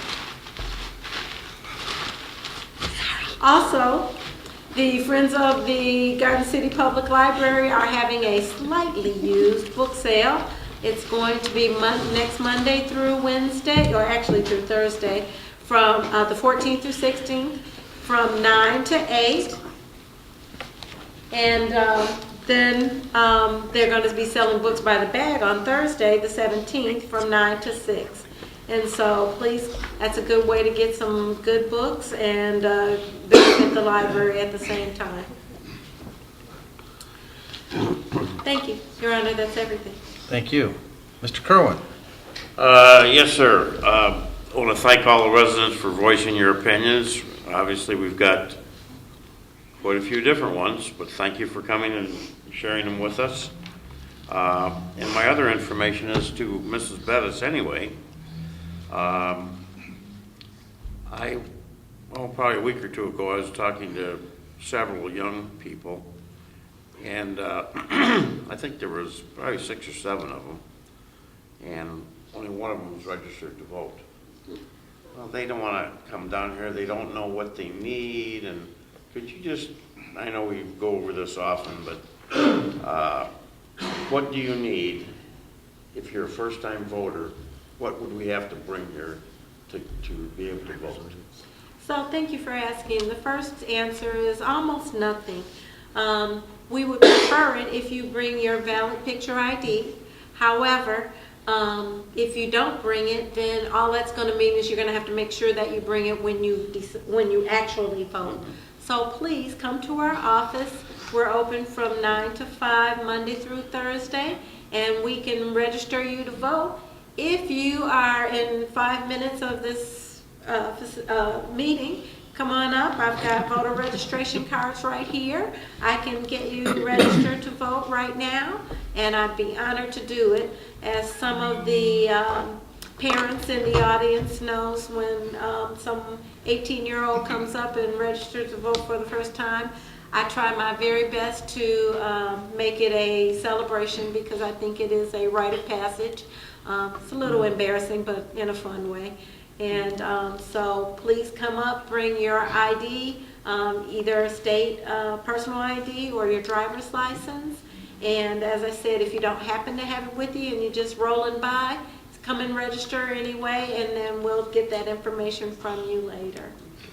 Because some of them were saying they were worried about having to have their birth certificate or baptism certificate, and I didn't know all the answers. Just their ID? And just a simple ID is all that's required. Very good. I thank you.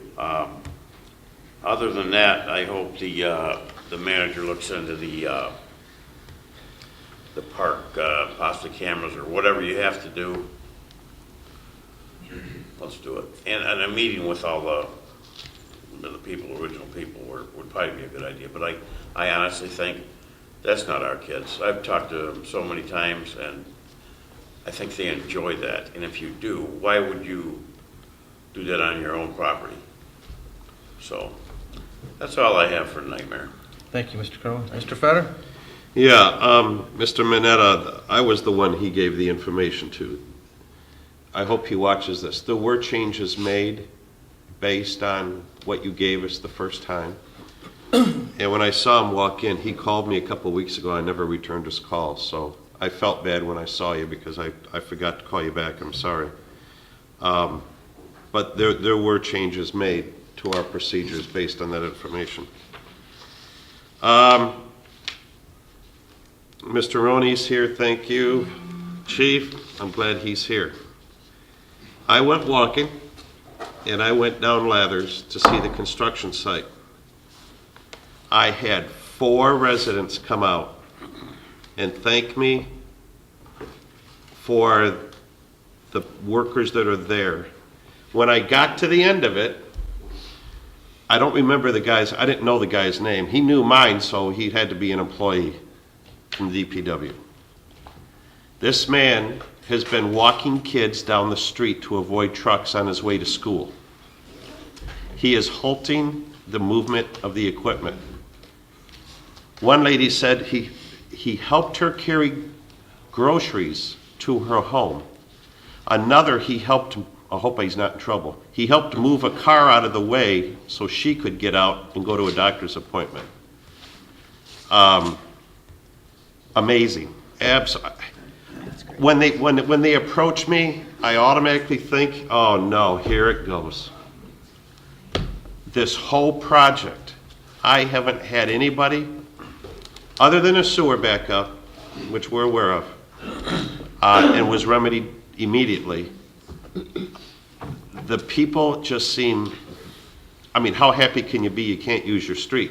I understand that. But our employees are absolutely the most wonderful thing in our DPW that has happened to us. And whoever this gentleman was, and I'm sorry he'll see this and say Fetter should have known my name. Sorry, Jody, I don't know their names either. And it wasn't him. I don't think he was over on Bach. I had other reports of kindness shown by our employees to our citizens who had issues of coming and going to help them get through their daily toil. I was very proud to say I was a member of this council, I thank the worker profusely. I just want you both to know that, man, I'm telling you, you talk about standing up and doing what you're not supposed to do. These guys are going way and above and beyond what they're supposed to do. So I want to let you know, I don't know if you've heard this, I'm glad you're here to hear it. If I could, yeah. Just very brief, Mr. Fitter, the DPS employee that you're talking about on the Lathers project is Eric Thompson. He has been a wonderful, wonderful asset over there. We actually had an issue that some council members may have gotten emails on from a woman who felt that some of the work that was going on had damaged her home and caused some other problems. And our engineer responded to her questions, but she wasn't satisfied with those responses. She actually felt a little offended by some of the wording. Eric Thompson went over and sat down with her inside the home for over half an hour, going over everything, talking to her about it. DPS has put him over there to be sort of an on-site supervisor, keeping an eye on things when city-related issues pop up, make sure the job's being done our way. On the Bach project, Steve, and forgive me, I don't know his last name, who is a Hennessy employee, is the primary guy over there. But as you know, DPS has had to go over there for several issues on Bach during that work. But I certainly second your recognition of Eric Thompson, who has just done an outstanding job. The only thing that Eric did, and I didn't say anything, is he commented on me walking. He evidently sees me walk, and he wanted to know where my little dog was. And he says, you need to increase the distance you walk, Mr. Fetter. No, I'm just joking. But I want to let you know, to have so many, this isn't just one, there was 4 that day. To have so many people come out when they recognize me and to make a comment and have them be such positive, powerful, good things in such a difficult time of their lives with the dust and the ruts and the banging, the guys that work midnights and have to sleep through it. To have that, Eric, thank you very much. You guys are really doing it well. You chose well when Eric went over there. So that's all I have tonight, Your Honor. Thank you. Ms. Squire? Yes. First of all, I had the pleasure of going to the homecoming game last Friday night, and although Garden City did not win, it was a good game. And I'll tell you what, the young people of this community at that school have so much school spirit and so much kindness for one another. It's just absolutely awesome. And I did want to send out congratulations to the homecoming queen, Ricky Keene, and her court, Julie Johnson, Jamie Britton, Rachel Bomarito, Ashlyn Jones, and Cassidy Squires. They were all beautiful. Also, this coming Saturday is the chili cook-off, held in the farmers market area over by Kroger's parking lot. It will be from 11 a.m.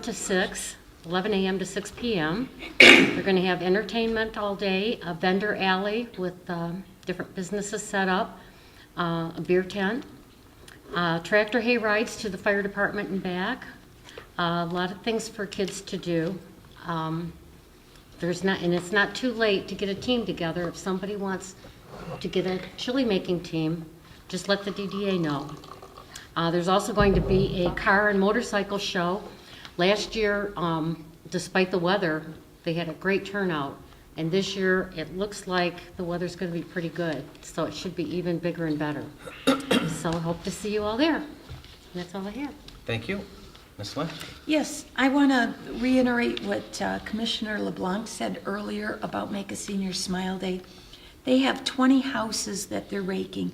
They need teams of 4 to 6 people to take on a house. Usually you take on 2 houses.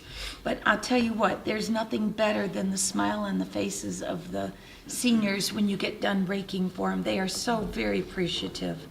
Please make sure that you either email district12@waynecounty.com or you call 313-224-8855 to volunteer your time to help make a senior smile. It's so nice to hear the comments Mr. Fetter made about Eric Thompson and all of our employees. They do their best to go over and beyond the call of duty to take care of things for people in Garden City. We're just so blessed to have all of them. And just one last comment, make sure on this Saturday when you go to either the firehouse or you go to the chili cook-off, come hungry. Between the bake sales and the chili and everything else, you're gonna walk away full. So bring your family, enjoy your lunch or dinner there. And that's all I have. Mr. Jones? Yeah, I'd like to make a request that at future meetings, the water pitcher be placed someplace else, especially on days when I've come directly from work and haven't had supper yet, and I'm getting a little bit shaky. Other than that, I don't have anything else, Mayor. Thank you. Ms. Dodge?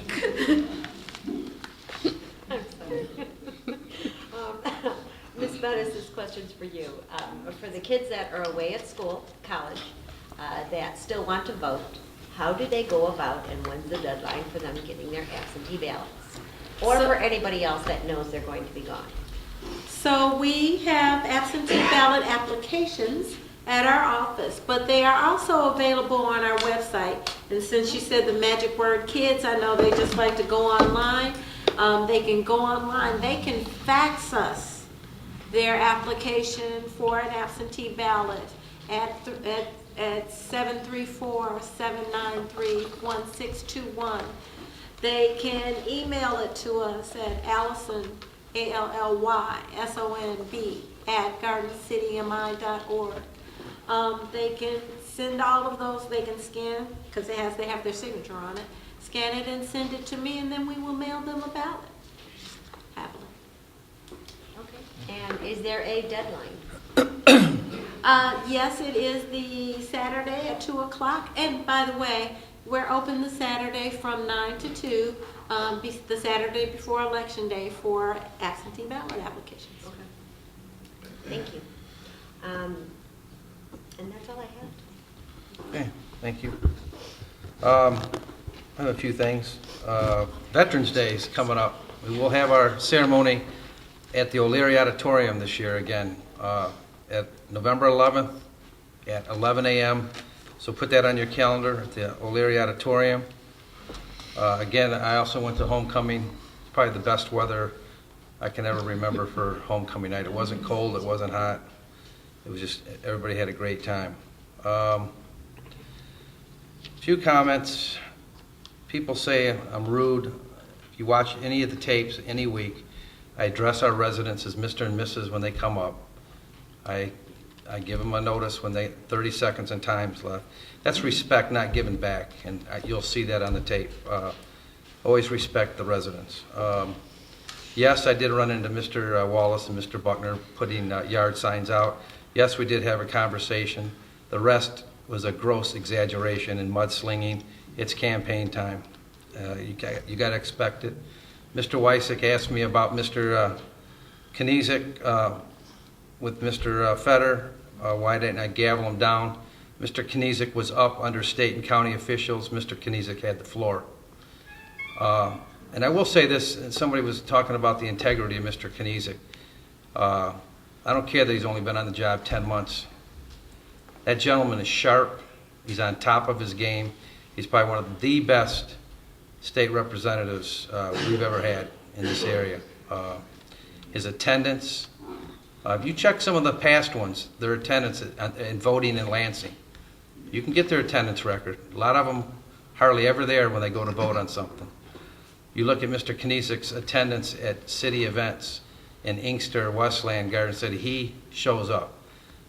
He's dedicated, and I don't care what you think, he is one of the sharpest state representatives we've ever had. That's all I have for tonight. Yes. Yeah. I'm sorry. Go ahead.